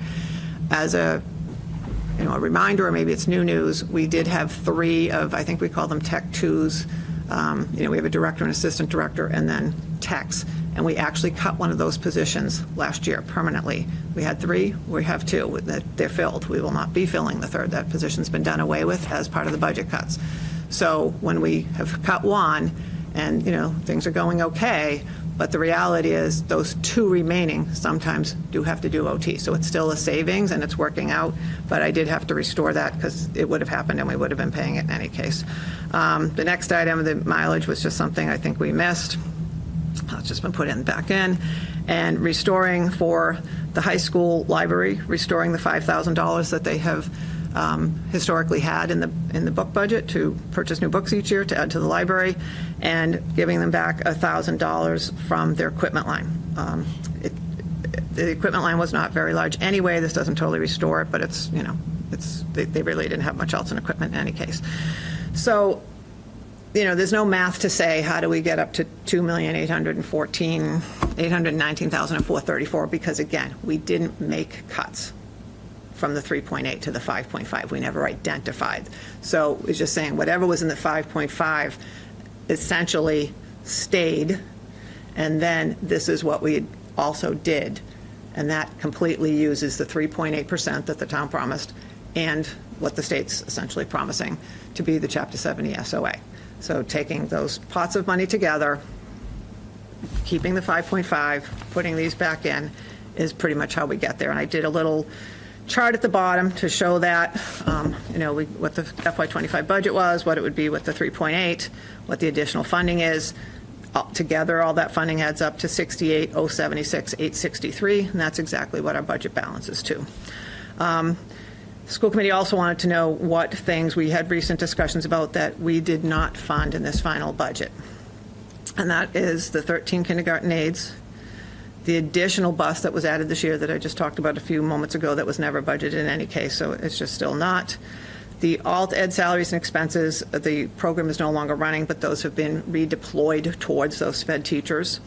And reducing the summer counseling by $10,000, and Dr. Baeta had explained the last time the school committee asked about that, the guidance director is now a 12-month position, so we don't need to have people come in for the summer because, that's part of her position. So most of that, or a couple of those things are not painful, but we certainly understand, especially after last year, and Dr. Baeta, I'm sure will expound on a little bit, the kindergarten aides is probably out of anything that we could not restore. And there are other things. So we couldn't bring all the expense budgets back either. There's other things.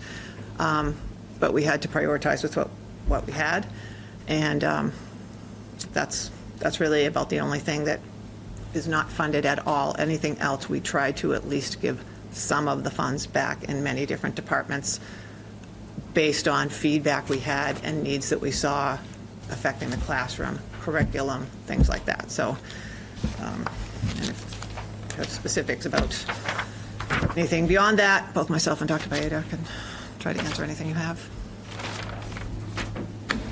Open up to questions via comments. Lindsay? I have a quick question. Did we find out when the town calculated 3.8%, were they assuming 100% or 103% of FY25 Chapter 70 funds? To my knowledge, to be honest with you, because the guidance is 3.8% to all the departments in town, and what was told to me from the town's finance office was that if we came in at 3.8, they felt that they would be in good shape.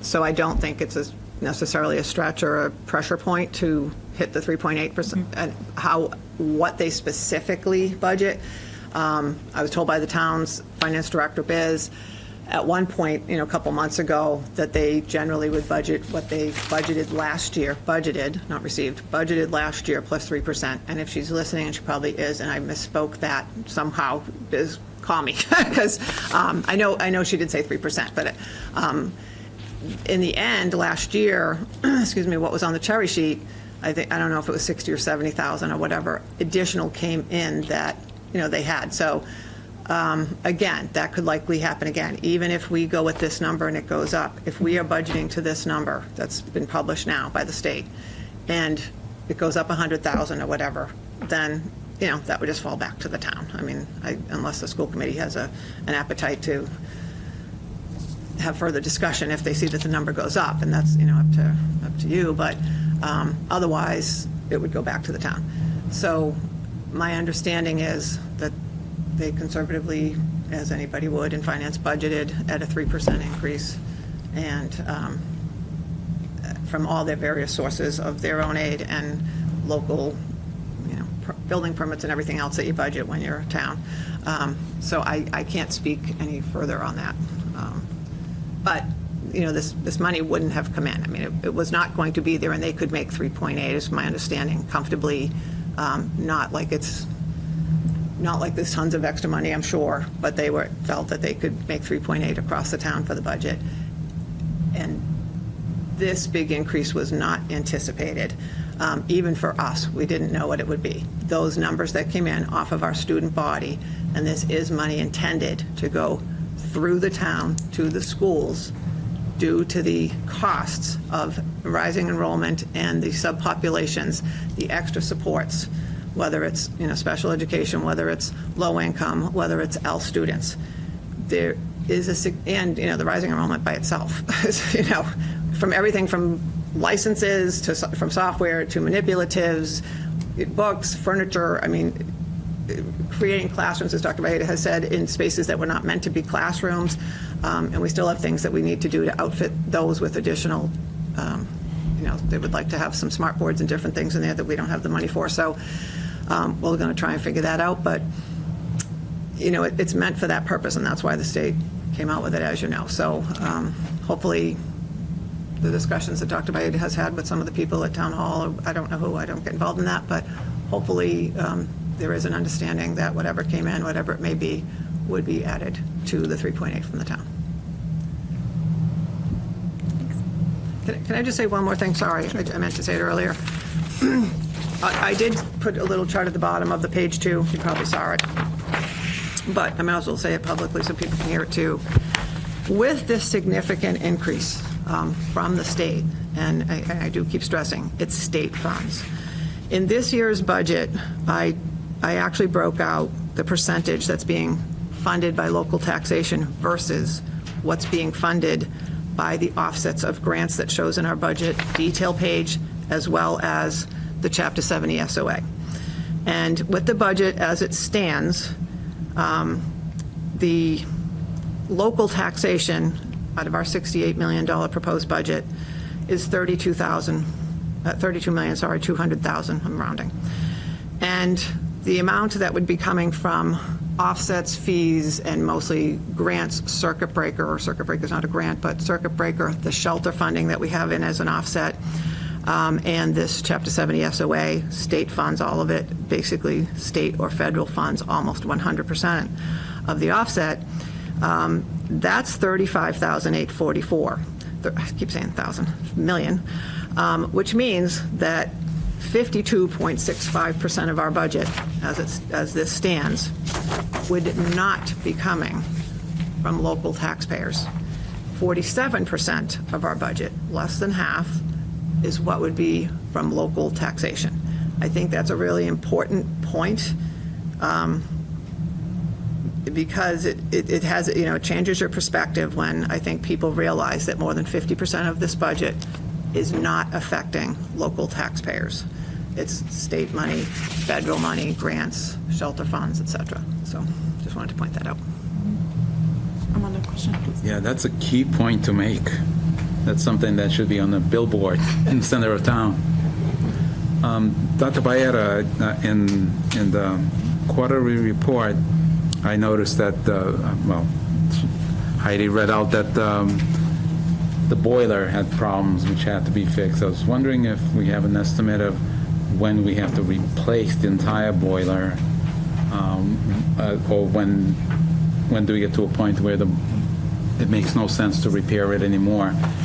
And I know you probably don't have that on top of your head. How much does a boiler cost? Can run a boiler installed is, in some of the numbers I'm hearing around here, are above $100,000. Above $100,000? Yeah. Probably less than two. I'll use it. I mean, you know this better than I do. Probably close to two. And the reason is, there's a couple of different things, right? Number one, let's use this building. This is a building that's down to one boiler, and it's got steam. Now you got to go through a whole different process on how you're going to replace a boiler. Yeah. Right. We recently were able to take a boiler from the old fire station that's closing, and the boiler was only 7 years old. So we decided to purchase that boiler. We wrapped it, it's put away, because it actually fits perfectly into the DAW school, as an example, and it'll be a lot less money for us to be able to do that, and parts are available and all of that stuff, and we're soon to be coming up on that. So let's just say less than 200,000, but it's expensive. It would be one of two things to do. Either A, you go for a MSBA project, accelerated repair, which they'll be matching, probably 40%, and then or you put it into your capital, hope that it holds off, but put an estimate in there, and then MSBA pays for the 40%. You only have to budget for the other 60%. Or you have a true emergency and you've got to get heat back on in the building, and you've got to find the money by going to a reserve account. Typically, you go to an emergency reserve account at the town side, because that wouldn't be an amount of money that we could just absorb. This is the reason why a capital plan is so important, right? Because it allows for us to say, of course, like any boiler, anything could happen at any time. But if you have a 30-year boiler and you're on year 38, it's probably time to just bite the bullet and say, we can't wait to be shut down for a week. Right. We need to replace that boiler. So hopefully these are some of the goals that we'll receive from our capital improvement as we move, capital planning as we move forward. Okay. Can I just piggyback on that too, just so that anybody Mike. listening, sorry, I'll be time. The boiler that, from the decommissioned fire station, we did have to pay for someone to unhook the gas, et cetera, and the rigging and, getting it over here. So I think that was probably about $8,000 that we paid out of this year's budget, again, unplanned. But we knew that it would be a savings. It's not very old. Dennis, our facilities director, had gotten in touch with the boiler company to make sure that it was compatible and would talk to the existing one. They're both Beastman boilers, which, by the way, is pretty top of the line.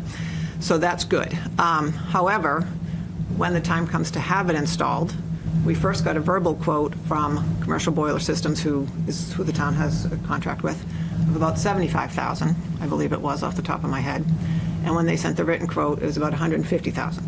That's for the boiler that's already there, that we already own. Mm-hmm. That's not even to buy the boiler. Yeah.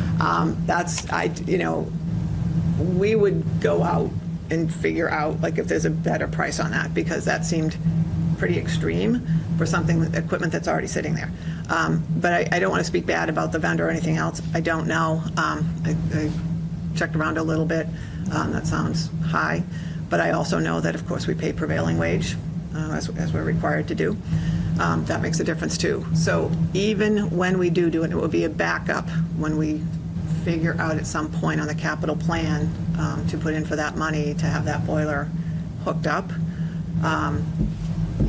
That would still be a capital plan item. And that's really just for the labor of, the gas fit and the plumber. We don't need an electrical upgrade or anything else. So I asked him all those questions, and so I can't understand why it would be that much. However, maybe there's something else to it. But it's not like it's sitting there and we're all set with that boiler. It's still costs. probably going to be $150,000 just to hook it up. So for a 7-year-old one. And fortunately, the town had it. And we were at least able to secure a boiler and have it here if something does happen in that school. But yeah, it's expensive. And we had, when I arrived here a year and a half ago, there was some old insurance money in a revolving fund insurance recovery. It was called from probably, a plumbing burst or something a number of years ago. And so last year, I think it was maybe $8,500, I was able to use that old revolving fund money to pay the boiler repairs. Just like scrounging, looking for every possible old fund or whatever else. That's now gone. And now every time we have repairs, and we've had significant ones on multiple boilers already this year, it's an unexpected gut punch because, we're trying to watch our budget closely and figure out how to get from A to B and just, be okay and do everything for all the kids and everything that we want to do, and we're all of those things. And hopefully we don't have any more this winter, but we will have them again next winter. There's no question. They're old and they break down all the time. Just an FYI, too, it's not only the boilers. If you take a look at OMS's heating system in the modulars, literally one by one, they're falling apart. And they're about $18,000 a pop. Yeah, we just had that. That was we just had one, and I just authorized it because I was in the building.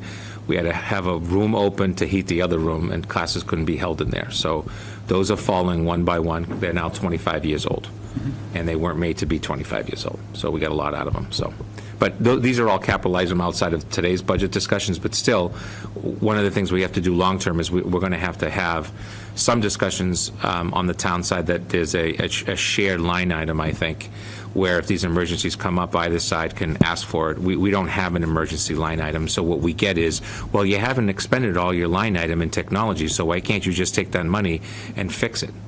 Well, because it wasn't made for that. We're trying to stay with what our line items say and get what we need within those line items, so FYI. Yeah, I just think it's good for the taxpayers or whoever's listening to understand the level that the administration is going to pinch every penny. It's no waste. Everything is looked for. Grabbing a used boiler and saving it for that day that we need it. I think it's very important for everyone to understand that what this administration is doing. And it's really an outstanding job to save the taxpayer every penny that we can. I want to add one more thing, not about the boilers, I'm sorry. As we know, with the redistricting, we may have our bus costs going up. That is not budgeted. However, we are carefully looking at when the shelter funds come in and stuff, knowing some of the things that could be impacting next year or the year after or whatever else. So we do look at all of those things, whether it's shelter fund, whether it's, old insurance funds, whatever it is, because things are happening, but then we also know some things are going to be happening, such as potentially increased bus costs. So it's really, like I said, it's what's happening that you didn't expect and projecting for what you can reasonably expect. And that's what we're trying to convey to everybody. So thank you. Chris, any questions or comments? Yeah, Lindsay. One more to throw out there, and this is kind of a curveball. So with $2.8 million in additional funds from the state, I think knowing that we are also advocating for a new elementary school, I am not recommending this, but I am wondering what the argument would be against using that $2.8 million towards the elementary school, just because I think the question will come up. I want to make sure we haven't addressed that. There is clearly 2.8 of need here in terms of student-facing services and student-facing need in the budget, without even thinking about a building project, which the MSBA exists to fund. But I want to. Yes. Yeah, I want to stress that the Massachusetts School Building Authority, the MSBA, is the government agency that is responsible for public school capital improvement projects. So we wouldn't use Chapter 70 funds to fund an SOA elementary school has a very specific. Yeah, there's nothing in the Chapter 70 formula that articulates anything with facilities except for the day-to-day operations of it. Which is what is in the budget. Correct. And if you remember, this was a question referred to at town meeting last year. Chapter 70 money in general is dedicated to education. 95% of communities recognize that. They utilize it. You clearly see the offset of taxpayers' money from all other communities in the Commonwealth helping the community of Stoughton, which that is what the SOA is all about. For too long, Stoughton had to pay its dues and wasn't getting its proper amount from the Commonwealth. That's what SOA is about. I can remember the Senator Sonia Sanchez, who fought for this. And I'm not sure she was thinking of communities like Stoughton, but because we've changed so much, we are now part of one of those. We're getting the 26th most amount of per pupil amount, the 731. I went through the whole thing. We are number 26, highest amount. And that is what the formula is for. Yes, it is for student needs. Yes. Based on our enrollment, our low-income population, and special education and English learners. Of which, yes, sorry, I cut you off, my apologies. Of which you are tonight, restoring. How many times did we say the word restore tonight? You're literally adding to the budget the 3 positions, the 4 special ed positions. Like I said earlier, there's nothing in general ed right now, and we're still cutting positions as of today, unfortunately. So an elementary school can't fit in the budget? No, no. It's the same reason where we want to utilize the inappropriate and illegal of taking new taxes and just sending it to pay for a school. That's not the process. We can't make up our own rules as we go. We do still have to follow rules, at least in Stoughton Public Schools we will. And the math is the math. So I appreciate your question, and I'm not trying to be a jerk about it. It's just the money is directed. It's the gentlewoman's agreement at the state level to take care of kids' needs based on the drastic changes of communities like Stoughton not getting their fair share. That's what it comes down to. So accept it. And we met the local requirement. Right. And I think you can, I think you can liken it to our federal grants, whether it's Title I, Title II, 3, 4, whatever, 240, 262 SPED grants, supplement, not supplant. The government gives us money to do extra services for kids who have achievement gaps or special education. We cannot take something that was ever in our budget and then put it in a grant. That's illegal. It has to be, everything that the taxpayer is responsible to pay for, they're responsible forever to pay for. There's no way around that. You lose your grants. And, just the 240 alone is over $1 million. So then you see that as one of the big offsets at the bottom of the budget page. So it's similarly that the state is giving SOA in Chapter 70 for those targeted groups that ties to the SOA plan that the district had to submit to say, here's what we're going to be doing to make improvements for students with the SOA money. Similarly, you can't, supplement or supplant, rather, what the town is responsible to pay for, and that's their buildings. The state is not giving the town money to be able to pay a capital cost to build their buildings or maintain their buildings. It is direct to students to help them with the achievement gap caused by being low income, not having the same opportunities as maybe some other children, have special ed and the struggles that they have. The extra money for, when we use it towards, whatever it is, whether it's tutoring or interventionists and all of those things, it's supposed to be for the students to graduate. I mean, the point of it, if you read the law, it's supposed to be for the students to have the same opportunity by the time they finish Stoughton Public Schools to be able to go on to secondary education just like anybody else that is not in one of those groups. And that's what the money, it's the only reason they wrote the law and are giving the money. So I think it's really important that the whole public hear that and know that. It's not like here's a gift to Stoughton, do what you'd like. Right. It's no, and I don't even know what kind of trouble we'd get in if we didn't. The Student Opportunity Act that we have to update every year absolutely targets every single thing that you will vote tonight. Nothing more, nothing less. Money directly towards the specialized populations within our district and overall budgeting. It is not a grant. This money stays on the bottom line forever, unlike a grant. And I want to add to that is this SOA is not just a part of the whole formula, part of the House 1 numbers that will go through the state legislative branches, includes the foundation budget. And so what the state requires us to spend is part of the SOA. And I want to point out our foundation budget for this year is $65,412,011. That is over a $4.5 million, almost a $5 million increase from last year. Our foundation budget is $65,412,011. Since FY22, our foundation budget, the required minimal spending, the net school spending that the state requires us to spend on education of students, has increased by almost $20.5 million. So the state is recognizing that we have a lot of need and that we need to spend more money to help these students, the special education, the students with disabilities, the ELL, the low income. Our Chapter 78 has also increased during that time period. Our Chapter 78 this year is $31,413,964, about a $2.8 million difference from last year, an increase. Our Chapter 78 has increased just over $14 million since FY22. But again, that's to go towards an increased required spending of $20.5 million. So we are not getting a $2.8 million of free money to spend on kids. We're getting $2.5 million towards an increased requirement of spending on these kids that have higher needs. So that's blowing my mind right now, because if that's the foundation budget, that's our required minimum spending. Yes. The 3.8% budget that we voted by December 31st doesn't even clear that. So with the additional Chapter 70 funding from the state in a form of funding comes the matching requirement to that spend it on education. Right. Of which you're restoring Yes.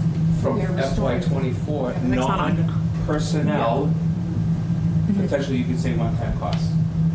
I mean, to simply just say that the music department doesn't have to worry about its buses next year. We're not even saying, hey, you've got more money for more buses, go do more shows. We're just restoring. Restoring. That's the word here, restoring. Partially. Restoring, partially. Not even getting back to where we No, were. but my point is that we're using the money for the purposes of going directly to kids. We're not using to pay me more, or a teacher more, or you more, or anyone else. We're literally using it for that purpose. So I hope you support it. Yes, and to point out, there are financial penalties for going below your required net school spending. And you keep that up for many years and you end up in real issues, not just the financial penalties, but that's when you go into state oversight, and that does not end well. So, yeah, this is a bit of an eye-opener. When I did the calculation, that can't be right. That's such a significant change. And, certainly there are debates to be had about how successful has SOA been. But, yeah, it's really affected. It's really changed the face of Stoughton education. So, And Catherine, if I might, one last comment.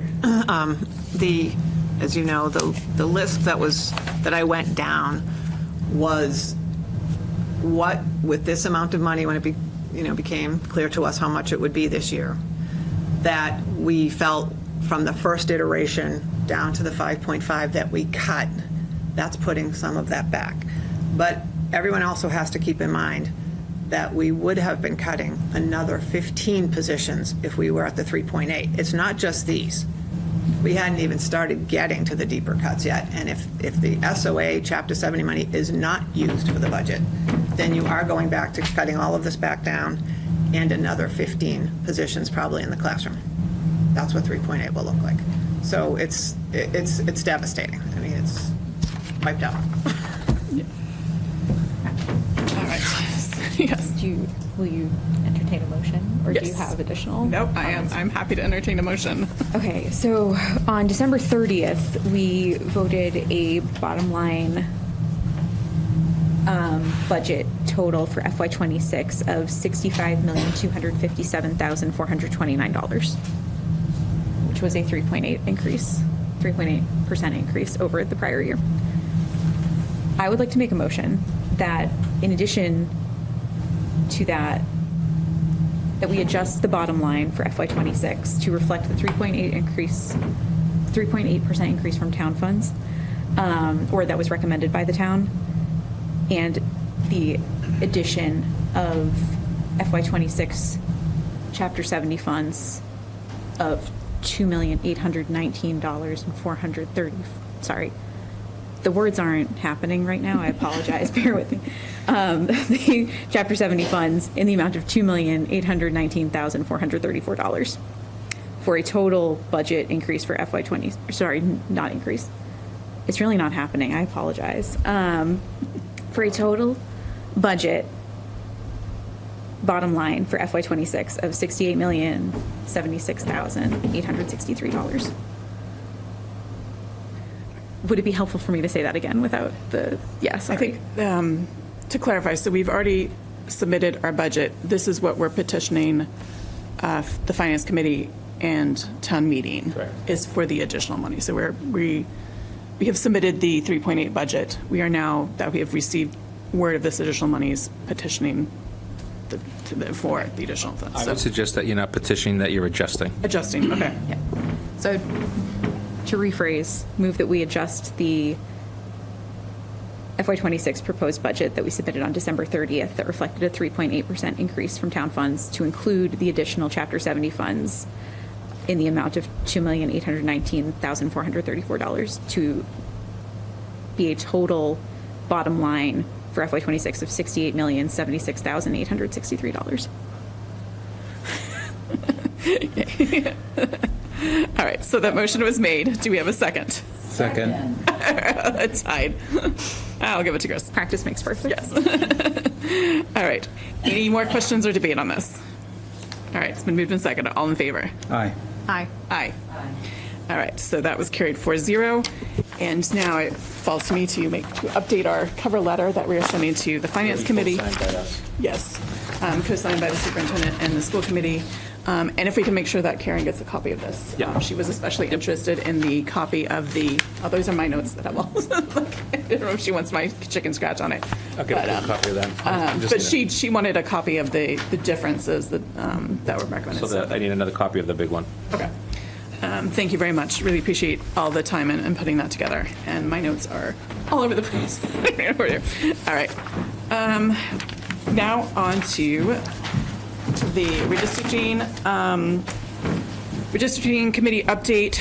Reminding redistricting means redrawing the boundary lines for who goes to which elementary school. We're doing that regardless of the final decision for the South School building due to increased enrollment across the town that will affect all elementary schools.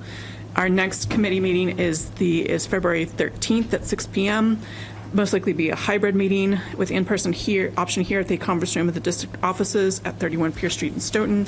Last time, Chris had asked if anybody had recommendations for what a successful outcome would look like, specifics to send that to her, so a reminder of that.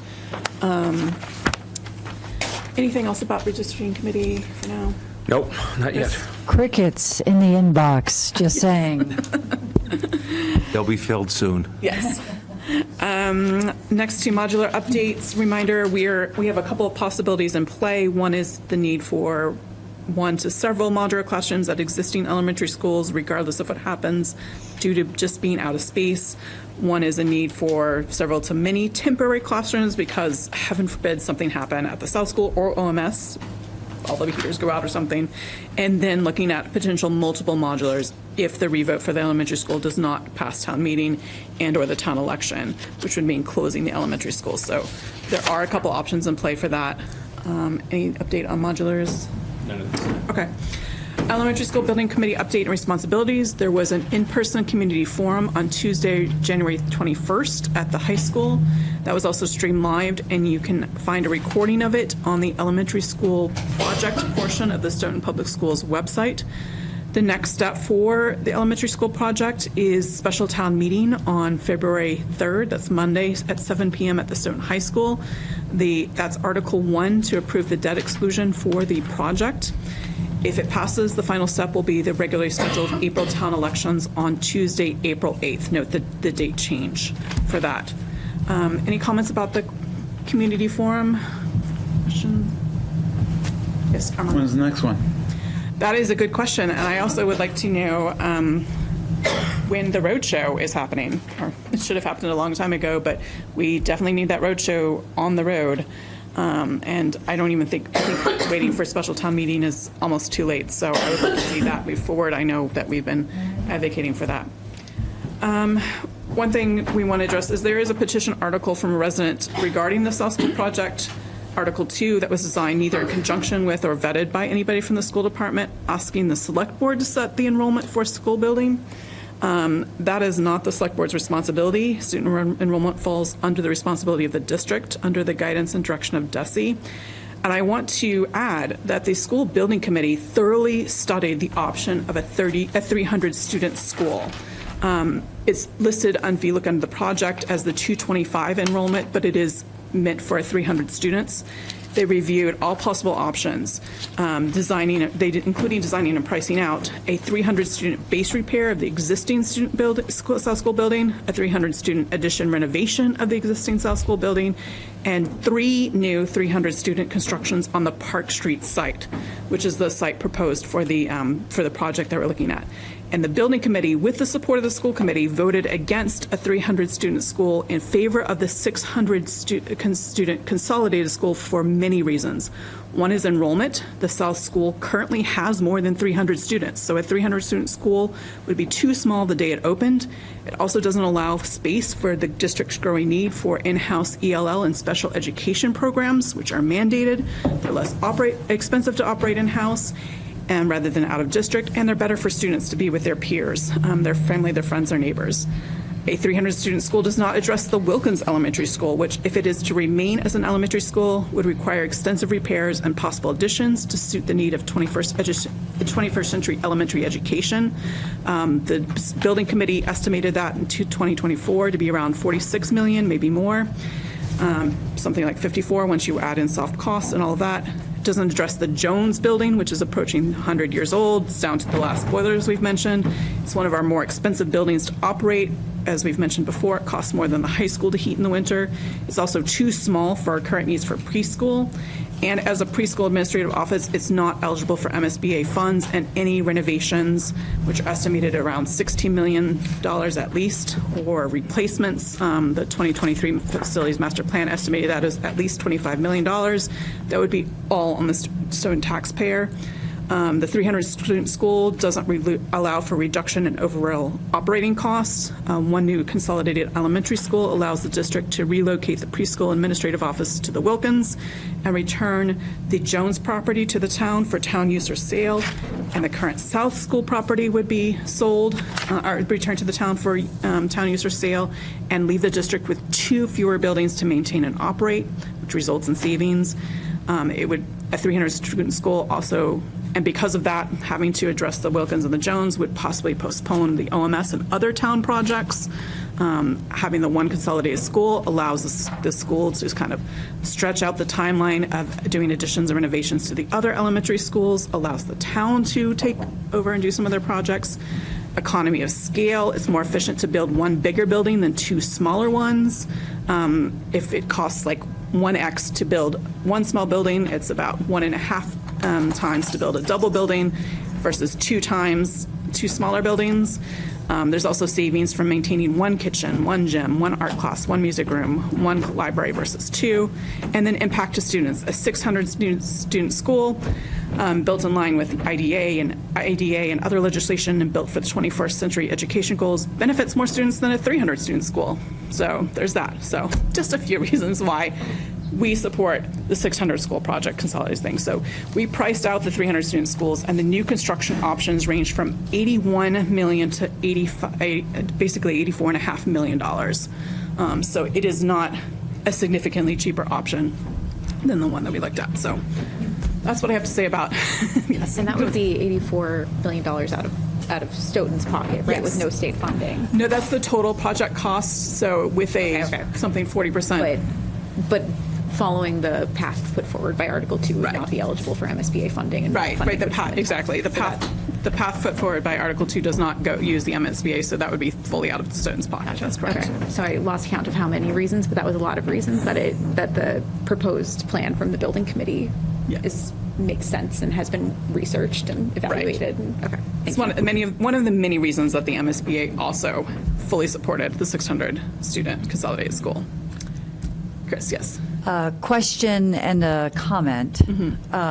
So the question I have is, that was a very lengthy list, and if someone really wanted to make sure that they understood all the different things that you pointed out, and process that to really understand why the school committee, voted in favor of this building project to begin with, where might someone go to find that information? For example, might it be found in the presentation from the community forum on the school building website?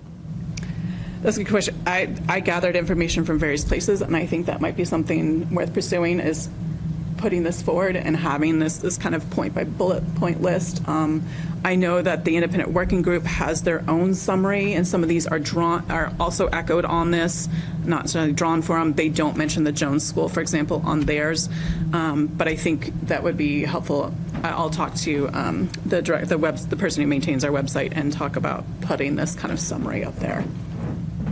Madam Chair, through you on Article 2 discussion, if I may. The Stoughton School Committee is, in fact, the leadership, management, operating, policy, financial leaders of the town of Stoughton as it pertains to pre-K-12 public education.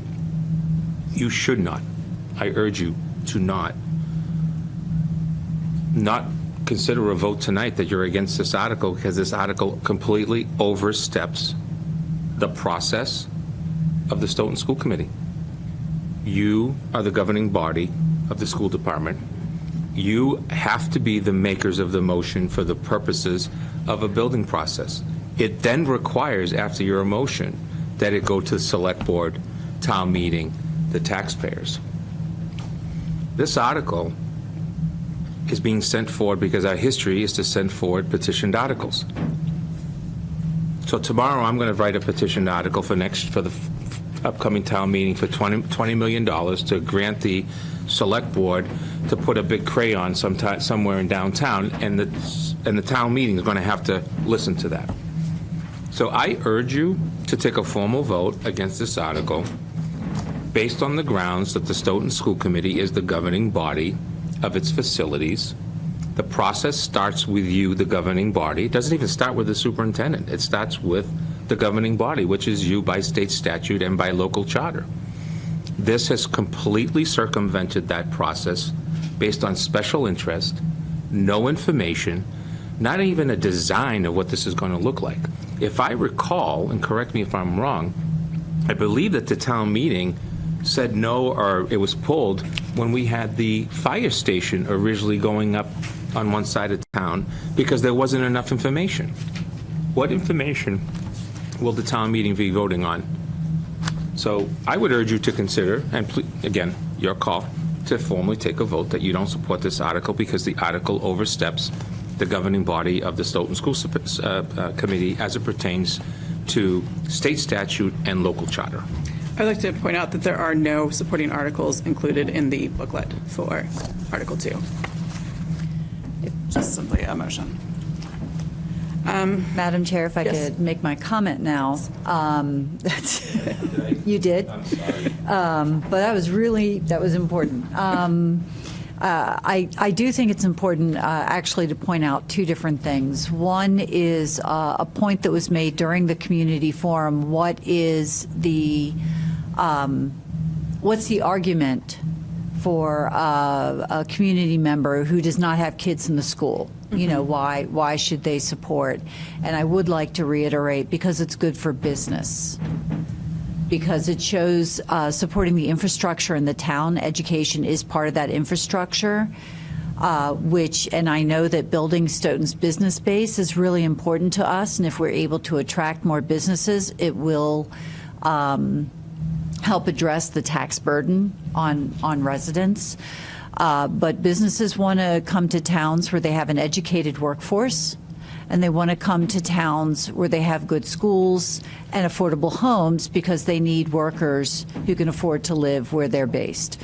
So I would like to make sure that that point is elevated here as well. The other point I want to make that has not been made is I lost count of how many times you said 21st century education, 21st, educational setting.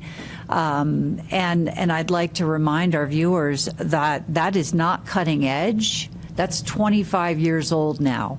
We are a quarter of a way through the century. This is not like some newfangled thing that we're trying to do. We're trying to get in compliance where we have really not been, and we need to meet the educational needs where we really have not been for the past 25 years. So I wanted to make those points. It's a good point. And, the ADA has been since 2000, we've been out of compliance at, the South School, IDEA, education for students with disabilities. All of our schools predate that. Our elementary schools predate that. So we are really behind in terms of meeting the needs of, even the 20th century, late 20th century. Yes. All right. Any thoughts about a formal vote against Article 2? Lindsay? I will make a motion that, Dr. Byett, I should have written down some of your language, so I'm going to ask for some help here with this one, given how badly my last motion went. Would make a motion that the school committee voice that we do not support Article 2 on the grounds that it oversteps or goes outside the bounds of the school committee, circumvents this process already established by the town charter for school committee authority over enrollment. And state law. And state law, yes. All right, let me. Town charter and state law. I'm a little bit behind. Sorry, but we've yes, been going yes. slower. No, that's okay. I just want to make sure that I have that. So, all right, so we have a motion from Lindsay, seconded from Armando. Any questions, debate? All in favor? Aye. Aye. All right, so that passed 4-0. All in favor of being against? Is Yeah, that Okay. exactly. Favor of voting, Yeah. voicing your Favor of the support. motion, which Yes. does not support the article. Exactly. All right, try to finish the last few things quickly. Policy review, we have 3 policies on that the policy working group has brought forward. They will be on the agenda for discussion next time, unless, Chris, you have anything really is there any of these have really pressing needs? No, I think discussion for next time makes sense. I would prefer to do that anyway while my partner in crime is also present to add her thoughts and help address any questions. I would like to respectfully request that the copies we present next week to the school committee indicate what the changes have been. Okay. So that I found when I was not on the policy committee that seeing the track changes helped me figure that out. And I have some thoughts on how we can do that for IGA, IGD. I think it'd be easy with just simple highlighting colors. And we could just do it that way. But just so they see what was added, what the difference is. I did have one question on EEA, and I realized I did not alphabetize these correctly. So we currently have a policy EEA, which is, sorry, my notes are everywhere. Student transportation policy and guidelines. Yes. And this one is student transportation procurement. So is this replacing that entirely? So at the next meeting, we'll bring forward a transportation handbook. Oh, okay. That would accompany this policy. You'd vote on both, and then the procedure, the handbook would fall under the purview of the superintendent to maintain and update. Mm-hmm. And that's referenced at the bottom of the policy? Yes, I saw that. And one of the reasons is we wanted to, the administration wanted to simplify the language, and a lot of the guidelines, and it says guidelines in the policy, are exactly that. They're guidelines, they're not policy. So we thought it didn't make sense for that information to be embedded in there. So we feel that this is right-sizing the information that needs to be in policy and in compliant with state law, versus the language that's really under the superintendent's discretion. Okay. Thank you. That makes sense. Great question. Yes. This comes from being on the policy working group. All right. If there are no other questions or comments on policy next time, let's move on to acceptance of minutes for January 14th, 2025. At this time, I'd like to ask for any amendments to that policy. I have two small ones, Sure. which are just about content. So on page 2, under superintendent update, bullet point C, bullet point 1, Roman numeral, just wanted to request that we include at the end there, this district has pursued all grants that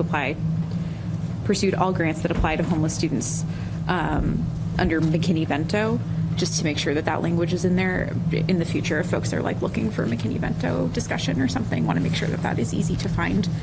And then my other one was just under the acceptance of minutes for December 10th, 2024, which noted the correction or the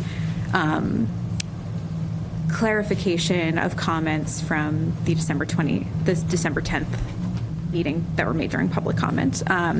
The second to last sentence there, starting with the SOA funds, are to level set for the population Stoughton is serving.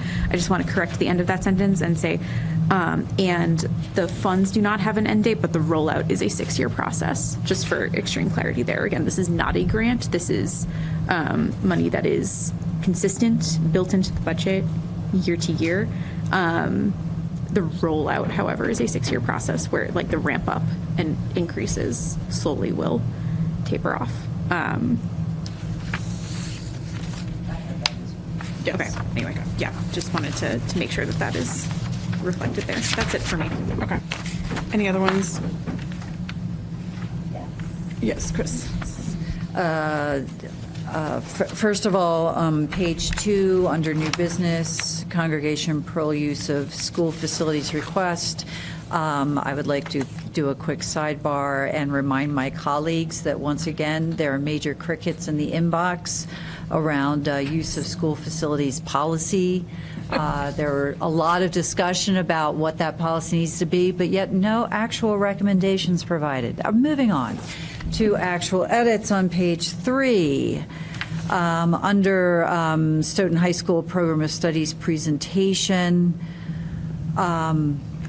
I had a question about the sentence that's halfway down that starts, language to support Stoughton's plan was included in the revised program of study. I feel like maybe there's a word missing there. Stoughton's plan for an ice rink, Stoughton's plan. I think that was for the competency determination. Is that correct? I couldn't even figure out what was missing there, otherwise I'd just make a recommendation. Do we just want to strike that? I'm fine striking that. Okay, let's just strike it. Simplify. Yeah. I can't, yeah. I don't know, yeah. And we were there. I think that was regarding the competency determination because those math courses, the remedial math courses were removed from the program of study. Okay. Does that feel right? I think we can probably still strike it. Yeah, I would just strike it. Okay. Yeah. But just so- It feels out of place. Yeah, I think it's summaring up, it's too vague of a summary of Yeah, things. yeah. I do have, Chris, sorry if you're done. No. Okay. I do have one on page 2 under 3D. I would just add facility master plan. That's what the master plan that should be revisited. All right. And going back to Chris's said this, you asked me if I was done, I said no, and then you went right on it. Sorry, Chris. It's really late. I'm so sorry. It is. My brain died several hours ago. Further in that same paragraph, under career connections, Yes. the sentence currently reads, career connections was added, which is correct, to the curriculum to help students explore future career paths. I would like to amend that to read, career connections was added to the curriculum to help determine courses relevant to future career paths. It doesn't actually, they can't explore career paths through that. That's okay. So I just wanted to clarify that. And then, Lindsay, apologies. Let me know if your change on page 4 around the SOA funds addresses my other concern. Did yours address does not create a deficit, or does yours address does not have an end date? Because I had a point for both of those. My address has the end date. Okay. Then I would like to amend the last sentence of that paragraph, starting with the money comes from the state every year, and replace and does not create a deficit with, and the cessation of funds will not create a deficit. Cessation of the increase. Of the increase, yes. Thank you. As Lindsay amended my amendment. Shall I read that again, or? No. It's like a real team effort here tonight. It is, yes. And I think that was it for mine. Madam Chair, I have one. Yes. I typically don't. Page 3, C, 25-26 school calendar draft presentation. Dr. Baeta recommends returning on school on Monday, January 5th. Yes, good catch. Yes. Ah. I'm going to start spending more time with minutes. All right. So you done? I imagine how the students might interpret that. Back to go. Lost your day off. And the staff. It'll be me, Jonathan, and Heidi. teaching classes. More crickets, more crickets. All right. If that's it, a motion to approve the January 14th, 2025 minutes as amended. So moved. Oh, second. I'll go to Chris and a second by Lindsay.